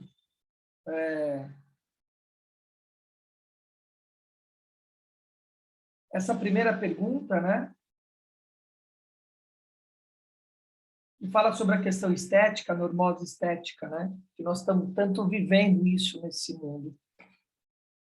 Precisa ter o cabelo assim, precisa estar assim, o corpo tem que estar assim. Tá? A gente não pode confundir isso com a questão da saúde, né? A plena saúde. Que é esse lugar de estar circulando a energia, de estar ativo, de estar bem nesse lugar. Não é um lugar fácil, porque normalmente as distorções, seja ela na cirurgia plástica, não corretiva, mas estética, desnecessária, entre aspas, às vezes eleva a estima aquilo, um nariz que incomoda, que está desalinhado, é isso que o Pitangui estava dizendo, é um processo de cura, porque a pessoa vai elevar a estima dela.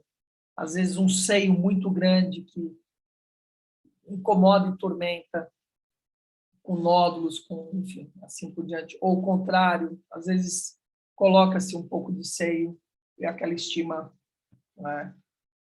Então, não estou fazendo apologia às cirurgias plásticas, né? Muito pelo contrário. O ideal é não fazer nenhuma, né? Mas usar isso de uma maneira sábia para a questão da cura, né? Então, interessante. Vamos lá. Vamos continuar sobre a normose da velhice. Falou da estética, agora vai estar falando da velhice. Vai lá, só.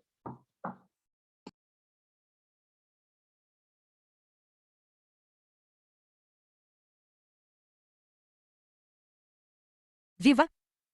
2 sobre a normose da velhice. Roberto Crema talvez ainda haja uma pontuação importante. Parece-me que a normose estética decorre de outra normose, da negação da impermanência, da negação da morte, muito bem pesquisada por Ernest Becker. Sustento que a velhice é uma normose. Não é do ser humano saudável envelhecer. Nós passamos como tudo mais que existe. É belo passar quando aceitamos a impermanência e o próprio sentido da passagem. Por isso, gosto de falar das estações da existência. Cada estação tem sua beleza, desde que a pessoa atualize seus valores para que eles estejam em ressonância com a própria estação.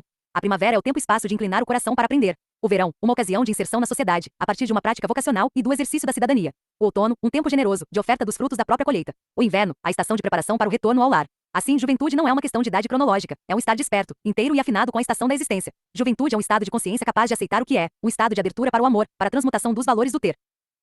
Do poder, do parecer, para os valores do ser, como afirma Jean Yves 1. Estado de transparência à nossa verdade original. 3. Reflexão sobre normose ambiental.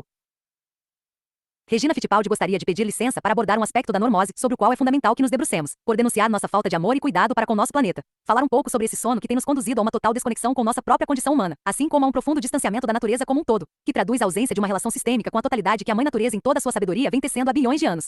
A normose tem envolvido em véus compromissos ancestrais para com a harmonia e o equilíbrio da vida, fazendo de nós, humanidade, agentes de um processo destrutivo e desagregador. Um processo cuja face dramática é preciso denunciar e encarar com indignação, para que possamos mudar o curso desta série de ações violentas e absurdas que tem caracterizado a dita civilização moderna. Afinal, todos, sem exceção, temos a mesma origem.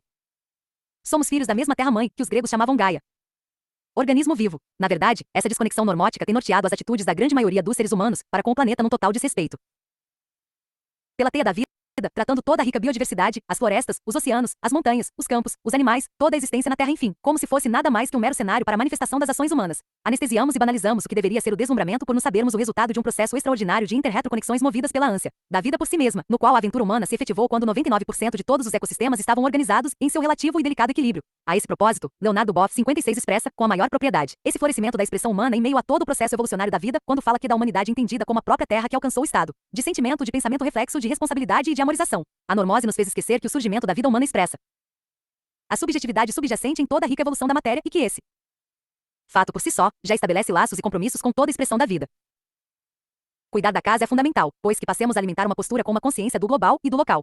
Somos convidados a edificar uma nova era das civilizações. Que ética, que moral importa viver nestes próximos tempos? A atitude normótica remete a maioria a uma atitude de sono e de inércia. Para aqueles mais despertos, há uma dolorosa sensação de impotência diante do alarme ecológico. Mesmo esses últimos acabam por transferir para além do meu quintal a responsabilidade que é de cada um. A atitude de cuidar da casa, da morada, do ethos, é de cada ser que respira, se movimenta, se alimenta, gera resíduo. A teia da vida manifestada, de uma anêmona do mar a um angico, de uma vaca no pasto a uma andorinha, faz sem dúvida a sua parte, enquanto que nós humanos, ditos civilizados e modernos, terceirizamos essa corresponsabilidade. A normose nos aprisiona em um sono do qual é preciso despertar a fim de começarmos a perceber e agir diante dos sinais de esgotamento dos recursos naturais, que denunciam que tudo depende da salvaguarda da terra para a manutenção das condições de vida e de reprodução para a humanidade. Temos notícias históricas de colapsos e cataclismos que baniram do planeta determinadas espécimes. Mas a vida, em sua extraordinária conspiração e criatividade, tem continuado seu processo evolucionário, a despeito dessas extinções. Assim sendo, o projeto Harmonizar a Humanidade com o Planeta nos parece ser uma precondição fundamental para que se possa viabilizar qualquer outro projeto, pois estamos falando de sobrevivência de uma terra e dos seus filhos e filhas. Essa consciência precisa ser assimilada e vivenciada, urgentemente.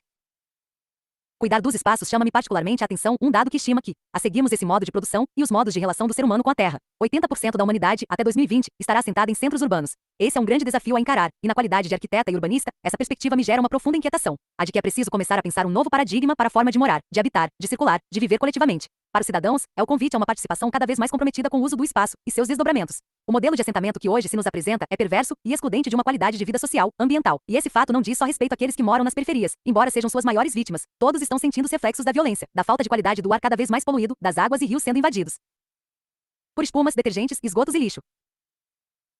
A forma como os assentamentos humanos acontecem é o reflexo dessa percepção desconectada com os outros ecossistemas. Desmatamos quilômetros para fazer ruas, calçadas e quadras, para depois plantarmos de novo outras árvores e plantas, a maioria exótica aos ecossistemas locais, numa total desmemorização de que ali há uma cidade para abelhas, borboletas, minhocas, besouros, etc. Nossa visão antropocêntrica e desconectada desconsidera esses valores sagrados em nome de outros valores e de outros pressupostos completamente normóticos. Que espaços nós estaremos legando às futuras gerações? Esse é um desafio enorme, a meu ver, para nós que nos esforçamos por despertar deste estranho sono, a expansão de nossos valores para além do atendimento a um modo de pensar e agir imediatista e consumista. Esse modelo consumista que nos impomos viver é diretamente responsável por toda uma atitude de desconexão com nossas próprias necessidades e gerador de todo tipo de lixo. O arquétipo do terapeuta Francisco no Colégio Internacional dos Terapeutas, no qual tive a honra de ser acolhida como terapeuta do espaço, fala-se da busca por um conforto essencial e uma simplicidade voluntária de viver.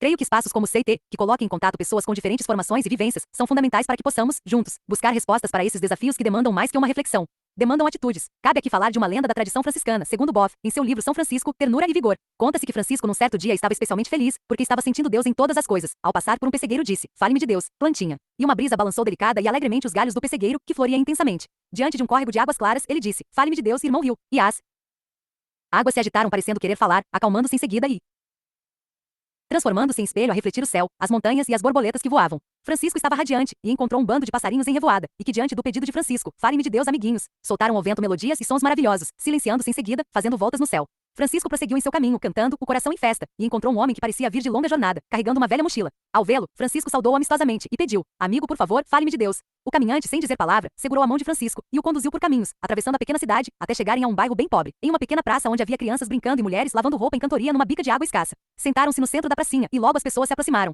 O bom homem abriu sua mochila e de dentro dela começou a tirar pão que repartia e entregava para as mãos que se sucediam estendidas. O pão foi distribuído fartamente das mãos do caminhante e das mãos das pessoas que repartiam entre si. Todos estavam muito alegres. O bom homem então, olhando para todos e para o céu, disse, Pai nosso, e sorrindo para todos concluiu, o pão nosso. Francisco compreendeu, e seu coração irradiava alegria, porque encontrara Deus no pão e nas pessoas simples que repartiam entre si. A figura, o arquétipo de São Francisco de Assis, pode ser altamente significativo nesse momento de conciliação com a Mãe Terra. É preciso abrirmos-nos para a escuta da terra, das plantas, das aves e insetos, das estrelas, e termos a necessária humildade para reaprender com eles a arte da convivência com a diversidade. Restabelecer a aliança com a origem, com nossa raiz primordial de filhos e filhas da terra, desse pálido ponto azul, como nos disse Carl Sagan, único porto confiável e conhecido onde podemos resolver as questões e desarmonias que geramos na direção de uma convivência harmoniosa entre todos os seres. Com essa convivência poderemos agregar as conquistas que nossa extraordinária aventura tem nos trazido por meio da arte, das conquistas técnicas e científicas, juntamente com nossa complexidade criativa para um Despertar ecológico pleno, no qual a vida se manifeste no aumento das relações sociais, interpessoais e transpessoais, para a primazia do sagrado dom de fazermos parte dessa extraordinária criação, com liberdade e respeito ao princípio do ser em todas as suas manifestações. 4. Sobre o sentido de uma oração. Maria da Glória Sobrinho, além de uma normose de automatismos repetitivos, uma oração pode nos abrir os corações. É o caso do Pai Nosso, conforme a visão de Jean-Yves Leloup. Compartilho com vocês o que eu anotei, no seminário que realizei com Jean-Yves, em seu monastério, no sul da França. Ao dizer Pai Nosso é preciso reunir, dentro de si, toda a criação, porque Deus não é só o pai e a mãe dos seres humanos. É também o Criador do mundo mineral, do mundo vegetal e do mundo animal. Quando eu digo esta oração, todo o universo reza em mim. Eu rezo com as plantas, com as pedras, com todos os elementos do mundo, e também com todos os meus irmãos humanos. Nesse momento, devo acolher em meu coração não só os que têm a mesma fé que eu, também aqueles que têm outras práticas, outras crenças, porque somos todos irmãos, somos todos seres humanos. Cada palavra do Pai Nosso faz-nos partilhar o desejo, os desejos que habitam no coração do próprio Cristo. Para o homem de hoje isso pode ser uma revelação daquilo que habita seu próprio desejo, no mais profundo e no mais secreto do seu ser, quando este permanece no aberto. 5. Sobre o labirinto humano. Já que em nosso programa consta uma caminhada grupal, no labirinto que existe na Unipaz de Brasília, vocês poderiam esclarecer o significado do labirinto? Jean-Yves Leloup, nós iremos caminhar num labirinto. O labirinto é uma bela imagem da nossa vida, desse desejo que nos faz avançar, e do medo que nos faz recuar. No entanto, para nos orientarmos dentro de um labirinto, é essencial termos essa orientação dentro de nós. Quando se caminha no deserto, os mapas de nada servem, o importante é ter uma bússola. Muitas vezes, no deserto de nossas existências, no labirinto de nossas vidas, sentimos-nos perdidos. Temos a impressão de que não caminhamos, não avançamos, de que estamos regredindo. O importante é lembrarmos que existe uma bússola dentro de nós, que é o coração. Nosso coração é aquela parte que se volta para a luz dentro de nós, que não nos deixa afastar do amor que vai em direção ao centro. É dessa forma que todos os passos no labirinto nos levam até o centro. Esse é um belo ato simbólico. Caminhar dentro desse labirinto nos faz lembrar que, a cada passo, se tivermos nosso coração orientado em direção à luz e ao amor, estamos indo em direção a esse centro, que é a verdade, a bondade e a beleza que buscamos. É o coração que está dentro do coração da própria vida. Trata-se de não ter medo de entrar no labirinto, de caminhar nos meandros de nossa existência, de entrar na sombra. Existe dentro de nós uma bússola que nos faz lembrar que a luz e a paz existem. Caminhemos em direção a ela. E aí vai eu. Uma pausa. Eu queria dizer algumas palavras de prudência. Quando participamos de um seminário desta natureza,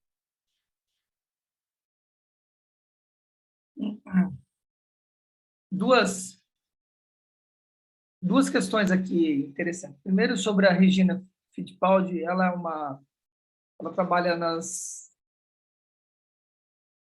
na defesa dos mananciais de água em volta de Brasília, etc., há muitos anos, né? É uma ativista, né? Bem assídua. Tem inserção no governo distrital e federal e vem ajudando bastante nesse sentido. Então,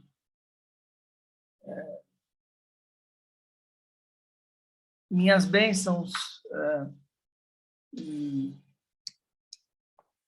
respeito, né, a todo o trabalho da Regina. Uma outra questão que acho que é importante é essa fala do Jean-Yves, quando fala do labirinto, a Unipaz Brasília tem realmente lá um labirinto desenhado de tijolos vermelhinhos, em caracol, assim, né? Que é bem interessante caminhar nele lá. Agora, eu quero chamar a atenção em algo que faz parte de uma linguagem. Ontem teve, eu não lembro se foi a Rita de Cássia, falou do Thomas Rex. Alguém falou do Rex ontem? Eu acho que foi a Rita. E há uma pegada de uma linguagem do amor que durante muito tempo me preocupou e que traz um pouquinho aqui nessa fala do Janine, né? O nosso coração é aquele que volta para a luz, para dentro de nós, que nos deixa afastar, né? Que não nos deixa afastar do amor, que vai em direção ao centro. Dessa forma, todos os passos levam até o centro. É um belo ato simbólico. Então, na direção da luz, do amor, etc. E aí ele coloca aqui que é a verdade, a bondade e a beleza que buscamos. E aí, a verdade, quando ele coloca a verdade aqui, essa trindade, nós lemos hoje sobre isso na palavra, né? A palavra nos traz isso. Na 57ª energia de hoje, teve em algum momento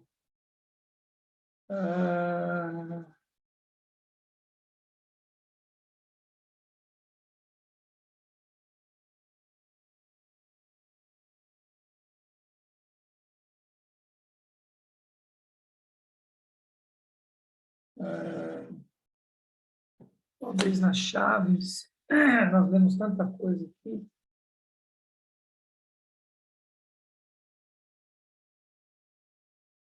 Já não lembro agora. Porque lemos Salmos, etc. Mas ele fala sobre, em algum momento, hoje nós falamos sobre essa questão da verdade, né? Então, qual que é a minha ressalva aqui? E quando nós estamos falando da verdade aqui, que ele fala a verdade, a bondade e a beleza, né? Está falando dessa trindade, nós precisamos ressaltar a questão da justiça, daquilo que é justo, preciso. Porque, durante um tempo, houve esse discurso do amor, que o amor salva, que tudo é amoroso, e uma fala amorosa, e o Jean Yves tem muito isso, que você escuta, vai ficando inebriado, quase como a flauta do Pan, que vai te levando, etc., sabe? E, bom, a justiça é aquele lugar que te coloca em ação, que vibra, esse amor vibrado, né? Amor justo, amor compassivo, reto, preciso, acordado, desperto. Isso precisa estar claro, entendeu? Então, quando traz aqui, né, sobre os labirintos humanos, né, esse lugar, voltar ao centro e buscar esse lugar do amor, inclusive da imagem que a própria Regina trouxe de São Francisco, desse lago, né, que ele traz, mostre-me, né, rios, Deus, né, fale sobre Deus, rios, e ele se acalmou, né? Então, percebe essa justiça, esse lugar preciso, o movimento que é preciso? E os pássaros cantaram de uma forma bela, amorosa, mas justa, dentro da linguagem deles, tá? Então, trazer esse componente da justiça, esse olhar para a justiça, é muito importante para fazer o complemento das coisas, tá bom? Vamos lá? Só seguir. Nós temos mais umas 10 páginas aqui, e aí finalizamos. Vai falar sobre prudência. Desta natureza, que lida com a transformação da normose em plenitude, sempre arriscamos a cair em dois extremos, que correspondem à imagem do homem ou à visão antropológica de que tanto falam Jean Yves e Roberto. O primeiro extremo é acreditar que existe, como última realidade, alguma coisa concreta, tangível. O outro extremo, no qual podemos cair, é dizer que não existe nada. O primeiro extremo, em filosofia, se chama materialismo, já postulado na antiguidade grega, por Demócrito 57. Acreditar que existe uma partícula sólida. O outro extremo é o niilismo, proveniente do latim nial, que significa nada, acreditar que não há nada. Niilismo seria o nadismo. Os dois extremos estão sendo refutados pela física quântica. Atualmente sabemos que uma partícula subatômica é, ao mesmo tempo, uma onda. A crença em alguma coisa sólida, como última realidade, do ponto de vista científico, desabou. De outro lado, a microfísica está nos mostrando também que o espaço vazio, o vazio absoluto, não existe. Nesse conceito, a ciência e a tradição espiritual convergem maravilhosamente. Assim, podemos afirmar que alguma coisa e o nada foram eliminados, definitivamente. É preciso evitar cair nesses extremos, o que muitos não conseguem. Entre o alguma coisa, do materialismo, e o nada, do niilismo, há algo, nem nada, nem alguma coisa. Algo que é muito mais que isso. Quem cai no extremo do materialismo, cai no apego com todas as suas consequências. Quem cai no extremo do niilismo, cai no desespero, e às vezes no suicídio. Quando uma pessoa quer se suicidar e vem a mim, costumo dizer, você é livre para se suicidar. Só que você matará apenas seu corpo. As razões de seu desespero e deste ato extremo serão levadas para depois da morte, muito aumentadas, porque não existirão mais as limitações e os amortecedores de seu corpo. Então, nem nada, nem alguma coisa. Algo maravilhoso. Em relação ao labirinto, destaco que a espiral é uma lei que se encontra em todo o universo. O caracol e as galáxias reproduzem esta lei da espiral, que encontraremos em nosso labirinto. Roberto Crema. Quero lembrar que o labirinto no qual vamos caminhar é uma construção inspirada no espaço Renascer, da amiga e companheira de saga, Gislane Maria, terapeuta do CT e dirigente da Unipaz de Belo Horizonte. Este labirinto é uma obra-prima, de uma colaboradora muito dedicada, que tem feito um bonito trabalho nesta casa, a Delma Maria. Como muitos de vocês sabem, a obra-prima representa a etapa final da formação holística de base, quando o aprendiz oferece algo concreto, a partir de sua vocação particular, uma expressão de que interiorizou profundamente a abordagem transdisciplinar holística. Esta tarefa simboliza também que cada ser humano tem uma obra-prima a ofertar para a humanidade e para o universo, que é a vocação. Este conceito promissor sobre o qual reflete, anteriormente, é o que traduz afirmando que todos nós somos filhos e filhas de uma promessa que fizemos. Encarnamos para honrar e cumprir esta promessa, por meio da realização de uma tarefa individual intransferível. É esta a aventura que nos convoca a penetrar no labirinto de nós mesmos, em direção ao diamante do ser, no coração da pedra bruta de nossas existências. Pierre levantou a indagação sobre o que seria realmente a saúde. É muito feliz e lúcida a definição deste conceito pela própria Organização Mundial de Saúde, que focaliza a saúde não como ausência de sintomas e sim como a presença de um bem-estar psicossomático e social. Recentemente foi incluído o bem-estar ambiental e espiritual. Talvez possamos agregar a esta bela definição de saúde uma tendência ao que integra, ao que harmoniza. Uma tendência à transparência e às três grandes virtudes enaltecidas pelos gregos: a verdade, a beleza e a bondade. Nesse sentido, patologia seria um mal-estar produzido por uma tendência ao que desintegra, ao que dissocia, ao que desarmoniza, ao que nos distancia desse núcleo do ser que nos faz ser. Finalmente, quero lembrar que Filon de Alexandria, comentando o Gênesis afirma algo interessante, que tem o esplendor de um sentido especial. André Chouraqui, 2 milênios depois, apontará na mesma direção, em sua tradução do Gênesis. Elohim, quando vai criar o ser humano, diz: nós faremos Adão, o terroso, a nossa réplica, segundo nossa semelhança. Philon precisa que somente na criação do ser humano, Elohim utiliza o plural, nós faremos. É como se neste caso especial, necessitasse da ajuda de potências cósmicas. Novamente, isso aponta para a vastidão do projeto que encarnamos. Como disse Mestre Eckhart 58, Deus está mais próximo a mim do que eu mesmo. Ele está próximo também das árvores e das pedras. A diferença é que elas não sabem. Então, creio que nossas reflexões estejam colaborando no sentido de desmistificar a palavra santidade ou plenitude como prefiro, que representa uma herança potencial em cada um de nós. Na normose, a partir do complexo de Jonas, a possibilidade de florescimento evolutivo é projetada em apenas algumas pessoas, veneradas como se fossem supra-humanas. Isto é uma alienação comodista e irresponsável. Diz um famoso poema de Pessoa: ó mar salgado, quanto do teu sal são lágrimas de Portugal. Por te cruzarmos, quantas mães choraram, quantos filhos em vão rezaram, quantas noivas ficaram por casar para que fosses nosso, ó mar. Valeu a pena? Tudo vale a pena se a alma não é pequena. Quem quer passar além do bojador tem que passar além da dor. Deus ao mar o perigo e o abismo deu. Mas nele é que espelhou o céu. A crise que vivenciamos é de pequenez de alma. Perdemos de vista a vastidão do projeto humano. Na normose, nenhuma aventura evolutiva vale a pena, pois a alma é tão pequena. Mahatma em sânscrito significa grande alma. Toda a história da plenitude humana fala de um mesmo processo, de resgate da grande alma que nos habita. Foi este o belo testemunho daquele grande líder, profeta, filósofo, político e místico que conhecemos como Mahatma Gandhi. Na história da psicologia já foi denunciada a repressão da sexualidade, do poder e do sentido, com suas nefastas consequências. Agora precisamos também denunciar, com clareza e vigor, a repressão da luz, a repressão do que temos de maior e mais elevado, o potencial humano de lograr qualidade total, de florescer plenamente. Gosto de lembrar a afirmação de Teresa d'Ávila de que a santidade não é um privilégio de poucos, é uma responsabilidade de todos nós. Ser santo é ser inteiro, é ser simples, é ser transparente, é ser tudo aquilo que realmente somos. É uma conquista do processo de individuação da travessia das sombras rumo ao ser, processo que jamais termina e que começa com o primeiro passo, neste labirinto de nós mesmos. É bom lembrar que um labirinto não é uma trilha reta. É uma espiral, como lembrou Pierre, plena de curvas. Às vezes estamos tão próximos do centro, e a curva nos leva para longe. Às vezes estamos tão distantes do centro, e outra curva dele nos aproxima. Ilustra muito bem o processo de individuação, apontado por Jung como uma circunvolução em torno do self. Como diz ainda a grande alma do poeta Pessoa, a morte é a curva da estrada. Morrer é só não ser visto. Se você quiser saber quantas vezes terá que morrer antes de se realizar, talvez seja instrutivo contar quantas curvas há no labirinto que vamos percorrer. 6 Além das amarras normóticas.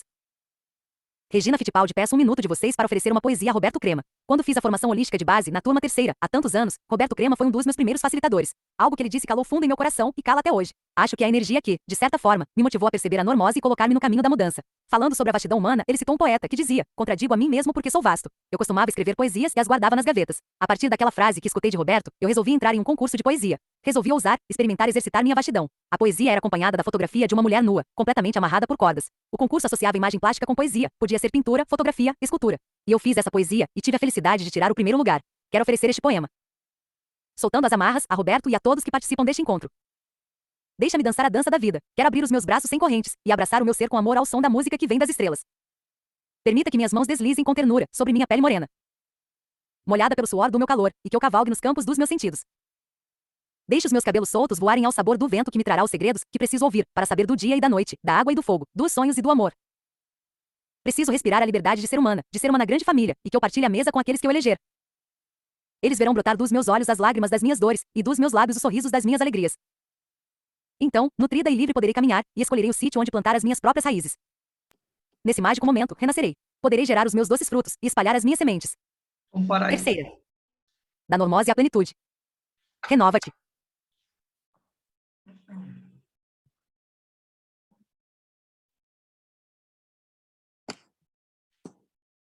Uau, queridos! Ai, mais algumas páginas. Então, nós estamos parando na 130. E faltam 60 páginas. Então, é mais 30 amanhã, 30 na sexta e já era. Curtiram? Estão curtindo a normose? Estão se identificando com a normose aí? Né? Quais são os seus labirintos aí, né? Renova-te, renasce em ti mesmo, multiplica teus olhos para verem mais, multiplica teus braços para semearem mais tudo.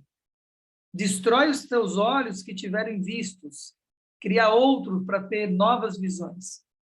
Destrói os braços que tiverem semeados para que se esquecerem de colher. Ser sempre o mesmo, ser outro, mas sempre alto, sempre longe e sempre dentro de tudo. Cecília Meirelles.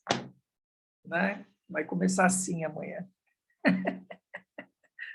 Normose à plenitude, né? Sair desse lugar.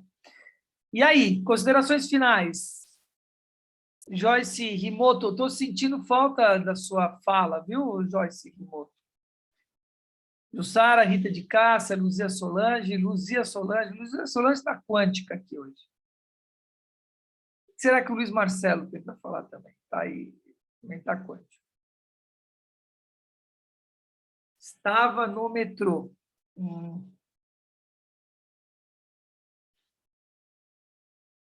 E aí? Silêncio?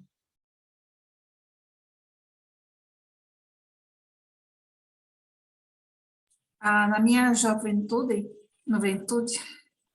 eu procurava sempre achar que tudo tinha que ser normal. Eu queria sair da normalidade. Até numa discussão, né, com uma pessoa, eu falei assim, mas o que é normal? O que é ser diferente? Ser diferente não é o que a gente deve ser de cada um. E eu sempre procurava, aliás, até hoje, né, procurar ser sempre certinha, como os pais da gente cria. Você tem que ser assim, assim, assado, ser boa, certinha e fazer tudo no caminho certo. Então, ser normal era fazer tudo certinho, mas o que era certinho para mim? Então, isso gera uma confusão. Gerou uma confusão há muitos anos e ainda, confessando que ainda gera uma confusão. O que é certo? E foi isso é o seu normal. Se ser certo é o normal, mas o que é bom para mim, o que é bom para o outro, e é onde que dá esse pan na cabeça das pessoas, e de mim também, né? Estou falando de mim. 6 e meia dúzia, né? Ou 6 e 9, né? Quem está olhando. Olho daqui, vejo 6. Olho do lado de lá, vejo 9. O que é 6 e o que é 9? O que é o certo e o errado? O agar, o terrível, né? Que eu trago sempre a história. Olha, soldados, lutem, vamos lutar bravamente por aquilo que é certo. O agar pergunta ao comandante. Por que estamos lutando tão bravamente pelo que é certo e os nossos inimigos estão lutando tão bravamente por aquilo que é errado? Sim, Rita de Cássia. Peraí. Bom, eu vou olhar para frente porque eu estou dirigindo, mas está tranquilo, viu? Não, eu gostei muito de ouvir, né, sobre pessoas que eu convivi, eu não fiz o curso lá na Unipaz, mas né, a Helena Fittipaldi era da Rosa Cruz, arquiteta e taoísta, fazia uma dança do leque, do Tai Chi, que eu ficava assim, né, de cara. Tudo que ela resolvia fazer, ela fazia bem feito, né? A Gislane Matos, eu tive uma viagem com ela, né, porque o mentor dessa viagem ficou doente, foi a Dharamsala, na Índia. Então, eu fiz a psicologia transpessoal com a Unibem, foram conteúdos mais atuais. E aí eu estou resgatando livros, né, aqui, ouvindo coisas que eu decidi por um outro lado, né, que já estava ensinando ali em 2013 sobre constelação familiar, respiração holotrófica, mas assim, esse conhecimento é tão atual, é tão bacana, né, de ser implementado. E agora a Solange falou que a gente tinha essa coisa do normal, né, de querer agradar os pais. Aí, como eu tive mediunidade com 15 anos e vi mais além, tal, até voltar assim para o eixo, eu acho que eu fui considerada anormal, né? Aí, eu queria compartilhar, eu abri a Bíblia, né? E por 3 vezes saía, e olha que eu manuseava ela assim, saía, não joguei pérolas aos porcos, porque o que eu tinha para falar para meus pais, né, meu pai militar, o que eu tinha para falar sobre, né, o imperialismo, sobre tudo que ia acontecer, e aconteceu e vem acontecendo até hoje, falavam aí na questão da conspiração, e ela simplesmente foi implantada. E aí eu fico assim, não é a normalidade, é o que a gente quer que seja, né? Eu queria que você falasse sobre isso, porque quem implanta essa normalidade, quem implanta a moda que a gente usou, mini saia, que era, né, ou frente única, existem pessoas que influenciam, né? Então, para que isso se torne normose. Aí, gostaria que você ou mais alguém aqui do grupo comentasse sobre isso. Que bela pergunta, e teve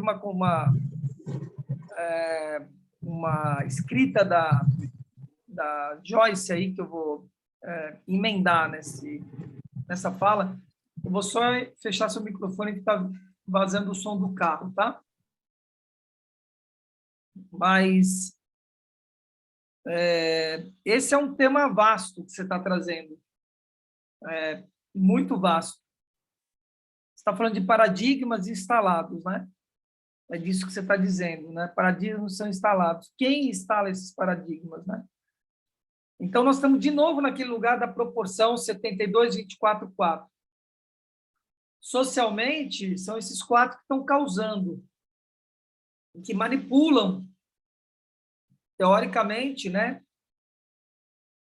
Falando do lado da sombra, manipulam ou conduzem determinadas tendências. Quando se fala de um conceito da normose, a patologia da normalidade, isso é um paradigma que é instalado e passa a ser vigente quando você compreende o que é normose. Então, você se encaixota dentro da própria caixa, né? Tem um caixote dentro da própria caixa da história. E é isso que eles procuram estar falando sobre a transnormose, sobre o transpessoal, sobre a transdisciplinariedade, de você sempre estar olhando além, nunca ficar naquele conceito ou paradigma instalado, né? Agora, uma segunda coisa que você traz aí, que está em ressonância com o que a Joyce colocou, ela foi diagnosticada como bipolar, e você fala sobre sua mediunidade com 15 anos, essa coisa toda. E ali já tinha um recado para você, hein? Não dê pérolas aos porcos, hein? Você está aprendendo isso até hoje, hein? Percebe? Eu estou atento aqui, não escapa nada de mim. Percebe? Já foi dado o recado lá atrás para você. Olha que doideira, né? Então, agora, patos, né? Patos, patologia. Não sei se eu está aqui o livro aqui. Esse vai para você, o Rito de Cássia, mas vai muito mais para a Joyce, porque para você, isso que eu vou trazer agora, eu sinto que já está resolvido. Já está, você já não se identifica mais com isso. Mas a Joyce ainda está identificada com essa história. Então, para você vai ser um reforço, para ela, um caminho terapêutico. Tá? Então, aqui, ó, nesse livro, que nós dissecamos eles, né? Cuidar do ser, o livro está... Esse meu livro está se desfazendo, né? De tanto que eu usei esse livro na clínica, né? Então, no Cuidar do Ser, que fala a respeito de Fílon de Alexandria, e nesse livro Normose, eles passam por Fílon, porque são todos do CIT, do Colégio Internacional dos Terapeutas. Eu fui um membro do CIT durante um tempo, que se baseia nos terapeutas de Alexandria, né? Ele traz aqui no começo, eu vou ler para a gente, escute com atenção, Joyce, que é importante. Fílon define, em primeiro lugar, os terapeutas como filósofos, e aqui ele entende o terapeuta como nós, terapeutas de nós mesmos. E na Normose, no livro Normose, ele fala sobre isso, você se terapeutizar, você está se auto-observando, essa coisa toda. Então,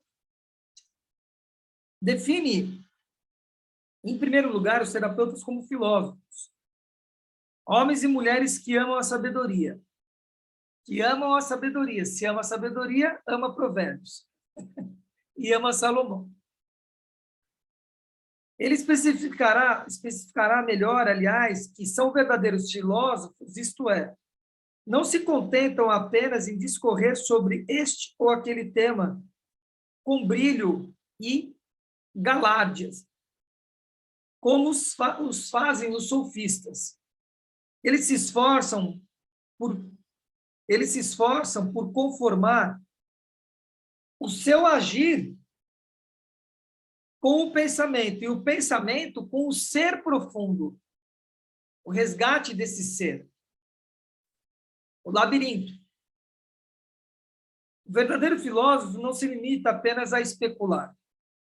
Ele se transforma, ou seja, muda seus paradigmas, se transforma completamente.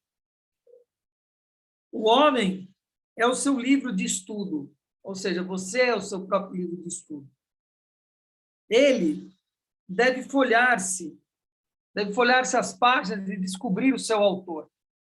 O terapeuta será um verdadeiro filósofo se for capaz de relacionar cada coisa com a sua causa primeiro.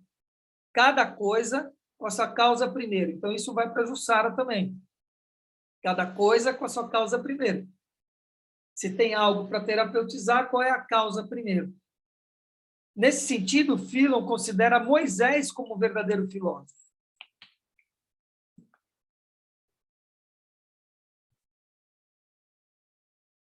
Assim, quando Philon diz que o terapeuta é um filósofo, não se deve ignorar que esse continua sendo discípulo tanto de Moisés como de Platão. Falamos hoje sobre os sólidos platônicos. Esses filósofos que andam à procura da inteligência criadora, semana passada, caminho 1 da liderança 5.4, criação, tá? Da inteligência criadora. Esses filósofos andam à procura da inteligência criadora. Sofia, para amá-la. São também médicos. Cuidam dos corpos, mas observa atentamente Philon, não cuidam apenas dos corpos, pois é por isso que merece o nome de terapeutas. E esclarece, para o terapeuta, o corpo não pode ser visto somente como um objeto, uma coisa ou uma máquina funcionando com defeito, que seria Mr. Consertar. Não. O corpo é um corpo animado.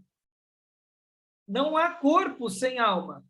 Um corpo sem alma, não sendo mais animado, não merece o nome de corpo, mas sim de cadáver. Cuidar do corpo de alguém é prestar atenção no sopro que o anima. No sopro que o anima. Para os antigos hebreus, a doença e a morte estavam ligadas à perda ou à falta do sopro. Ressuscitar, fazer alguém voltar à vida, era fazer novamente circular o sopro nos membros da pessoa. Quando quer chamar um ser humano a si, Deus lhe retira o sopro e o corpo da pessoa volta ao pó, à terra. Isso é lindo. É poético para mim. Deus retira o sopro e o corpo volta ao pó, à terra. O composto animado se decompõe e volta ao inanimado. Nossa vida depende de um sopro. O terapeuta cuida desse sopro que informa o corpo. Terapeuta de si mesmo cuida desse sopro que informa o corpo. Informa o corpo. Curar alguém, curar a si mesmo, é fazer respirar. É pôr o seu sopro ao largo. É observar todas as tensões, bloqueios e obstruções que impedem a livre circulação do ar, ou seja, uma plena expansão da alma no corpo. Caberá, então, ao terapeuta ou a você, a função de desatar esses nós da alma, esses obstáculos à vida e à inteligência criadora do corpo animado no ser humano. Esses nós, ou essas doenças de alma, quais são? E aqui vem a parte mais interessante, mas precisa valer essa primeira parte para entender. A doença da alma, a psique, dessas multidões de patê, Philon examina mais detidamente algumas. O termo patê se traduz geralmente por paixão. A paixão, segundo Philon, é aquilo que destrói o ser humano. A paixão, segundo Philon, é aquilo que destrói o ser humano. Dissolve-o, ateumiza, leva-o a perder a razão, que é a harmonia do Logos Criador, do todo que criou. A paixão, aquilo que se desconfigura a imagem e semelhança de Deus em nós, ou seja, a liberdade, a livre circulação do som. O ser humano subjugado pelas paixões não é mais livre. A divindade não mora mais nele. A divindade não mora mais nele. O terapeuta, ou a pessoa, tem como função tornar-se livre, tornar o homem livre. Libertar-se das paixões, que consiste no consciente ou no inconsciente, e arrastam a ele a fazer-se como um cavaleiro que perdeu o domínio de sua carruagem e que é arrastado por cavalos enlouquecidos.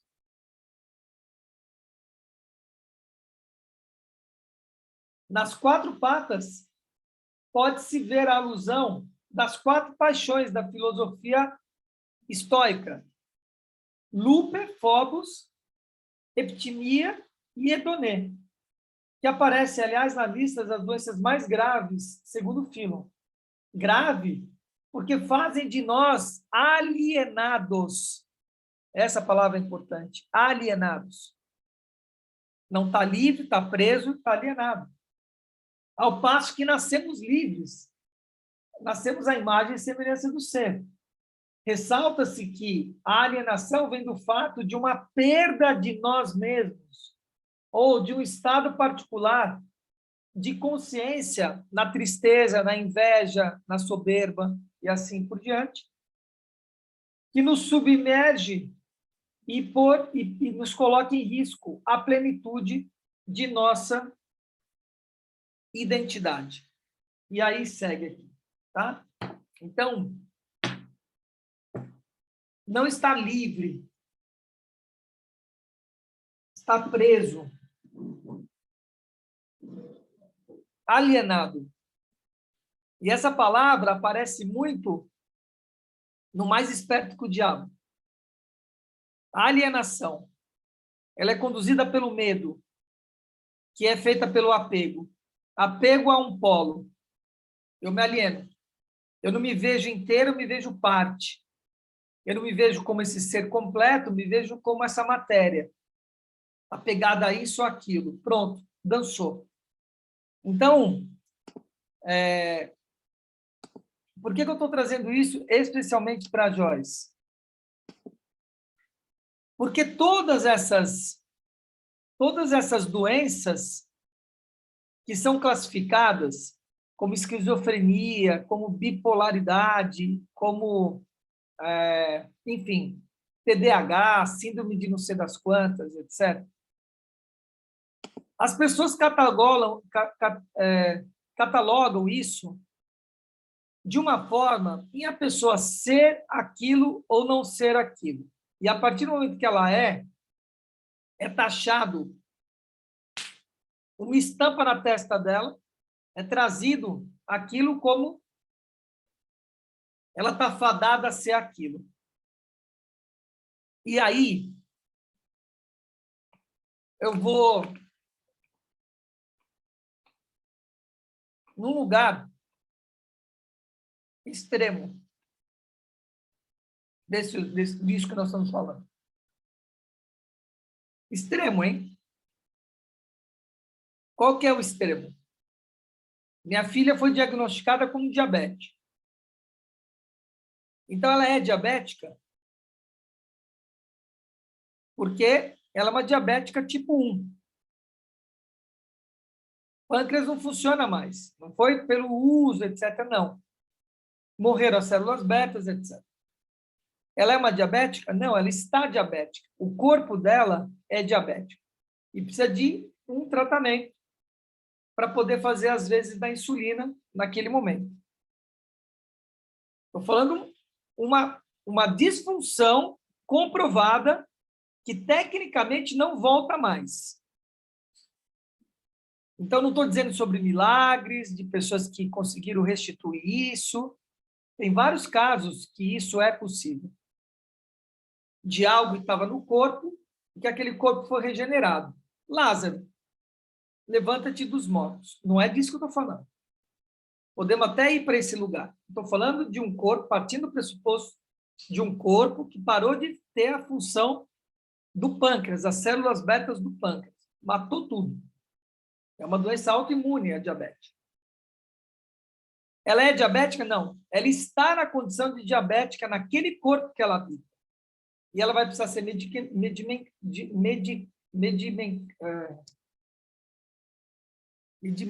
não. Covid. Não. Precisa tomar remédio para... Medicada. É outra palavra que eu quero falar. Medicação. Não. Medicação. Tudo bem. Ela vai ter que tomar insulina, não é essa palavra, já vou lembrar. Ela vai ter que tomar a medicação para fazer, às vezes, do pâncreas. Pronto, beleza. Medicamentada. Isso, medicamentada. Obrigado, Jussara. Isso aí. Para que faça a função do pâncreas, certo? Estou falando de um caso extremo. Mesmo assim, ela não é diabética, ela está nessa condição, vivendo essa condição. Como nós estamos vivendo a condição de homem, de mulher no planeta Terra, eu falei isso, sem toda essa consciência que eu tenho hoje, quando ela se tornou diabética. Eu disse para ela, fui explicar para uma criança de 6 anos e meio, eu falei, como é que eu vou explicar isso daqui? E eu não tinha essa consciência toda que eu estou trazendo para vocês. Eu sentei com a minha filha, ela lá amuada, chorando, parará. Falei, filha, você sabe o que é leucemia? Não, leucemia é isso aqui, filha. Você sabe o que é saúde plena? Não, papai, o que é saúde plena? É isso daqui. Né? Teoricamente, é isso daqui. Você tem leucemia? Não. Então, não tem. Você tem saúde plena? Não. Por quê? Você está na condição de diabetes. Então, é para a gente soltar rojões porque você não tem leucemia? E é para a gente ficar chorando porque você não tem uma saúde plena? Não. Nós temos que simplesmente olhar, eu sou diabética. E da mesma forma que eu preciso respirar, preciso tomar água, preciso comer, eu preciso tomar insulina. É isso aqui, simples, a história. Só isso, papai? É, só isso. E vamos ajeitar a história aqui e vamos tocar o barco. Bom, por que eu estou trazendo tudo isso? Porque doenças como TDAH, bipolaridade, esquizofrenia, etc., não existe absolutamente nenhum comprovante científico. Não é possível. Há parâmetros que diz que aquela pessoa tem um grau de tal coisa. E isso é taxado como vaca. Você é isso daqui. E a pessoa passa a acreditar que ela é aquilo. E que ela está fadada àquilo para o resto da vida, na história. Isso é como coisa de tireoide, você entende? Como disfunção hormonal. Você vai no presídio, você vê gordo no presídio. Então, não tem disfunção hormonal no presídio. Olha o que eu estou dizendo. Não existe disfunção hormonal no presídio? E por que não existe um alto índice de gordos no presídio? A gente não precisa responder, né? Não precisa ser respondida essa pergunta. Então, a gente passa por uma normose da medicina, que é mais fácil dar uma pílulazinha para a pessoa e dizer que ela é aquilo, e ela tomar e acreditar naquele lugar, do que ela se trabalhar, cara. Dela entender da onde vem a flutuação de humor dela. O que é bipolaridade? Flutuação de humor.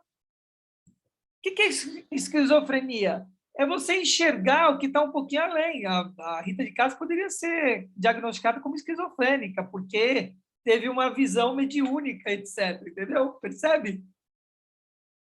É doideira essa história, entende? Nós estamos vivendo uma doideira. Eu, durante 10 anos na clínica, tive que repetir isso que eu estou dizendo para vocês, para várias pessoas.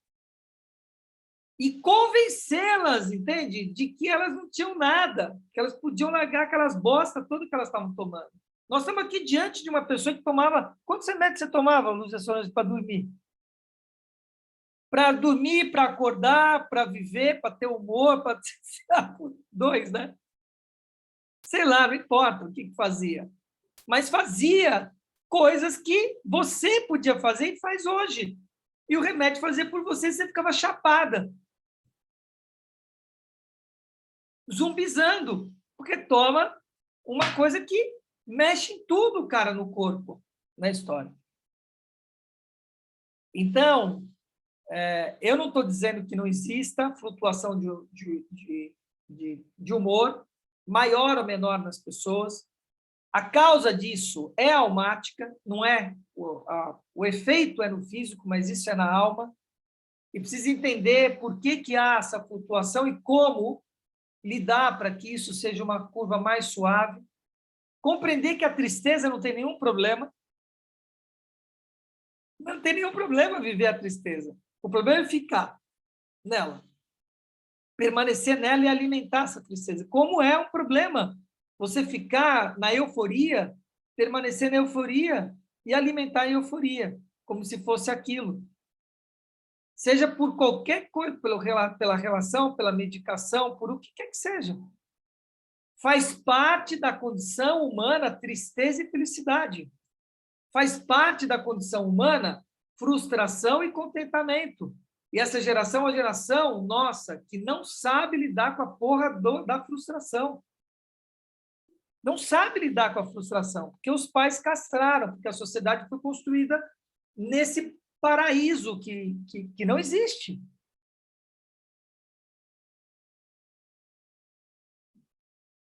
Então, precisa se destituir dos patterns, entende? Dessas patologias que marca que nem vaca. Olhar e falar assim, espera aí, está me diagnosticando do quê? De um lugar que eu vejo além do visível, que eu escuto além dos ouvidos físicos. Nós temos uma colega aqui que estava quase ficando doida. Não por ela, pelo diagnóstico que estavam dando para ela. De doideira.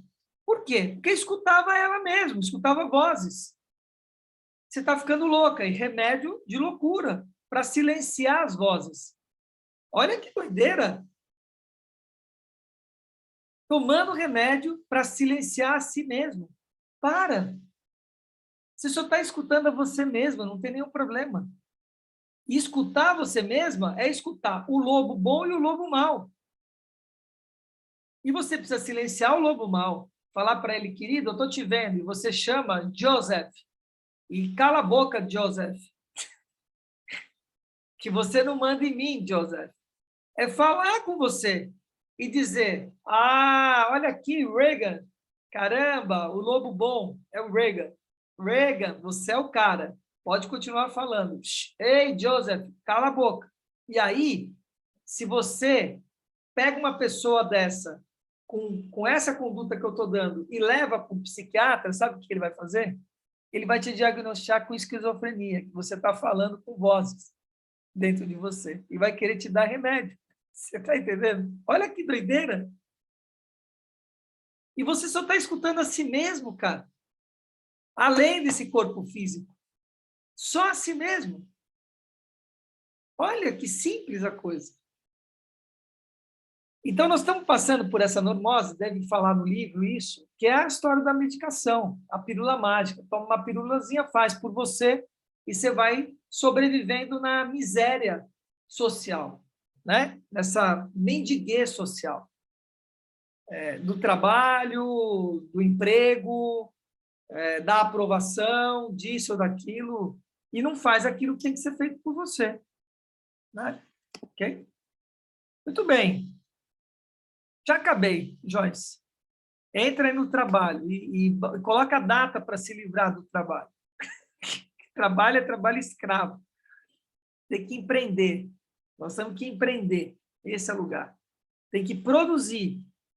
Produzir, né? E aí se livrar desse lugar, qualquer que seja. Tá bom? Queridos, acho que está tudo bem. Acho que foi supimpa, como diria meu avô. Foi supimpa, meu. Rita de Cássia já chegou aí em algum lugar que ela estava querendo ir, olha lá, escutando a gente. Muito bom. Cheguei no dentista. Bom, vamos Só ver. para finalizar um pensamento que me veio aqui agora, sentir tristeza e sentir alegria, tudo bem, né? Aí já taxam isso de bipolaridade. Claro. Então, quando você estiver assim, sem sentir nada, é que você é normal, porque botaram na cabeça que normal é ser feliz o tempo todo, que está errado, né? Isso aí. Alô, gente, vou sair. Um beijo, todos sairemos. Um beijo para vocês. Linda quarta-feira, 12 em 12, quinta turma. A gente se vê hoje à noite. Beijo, valeu.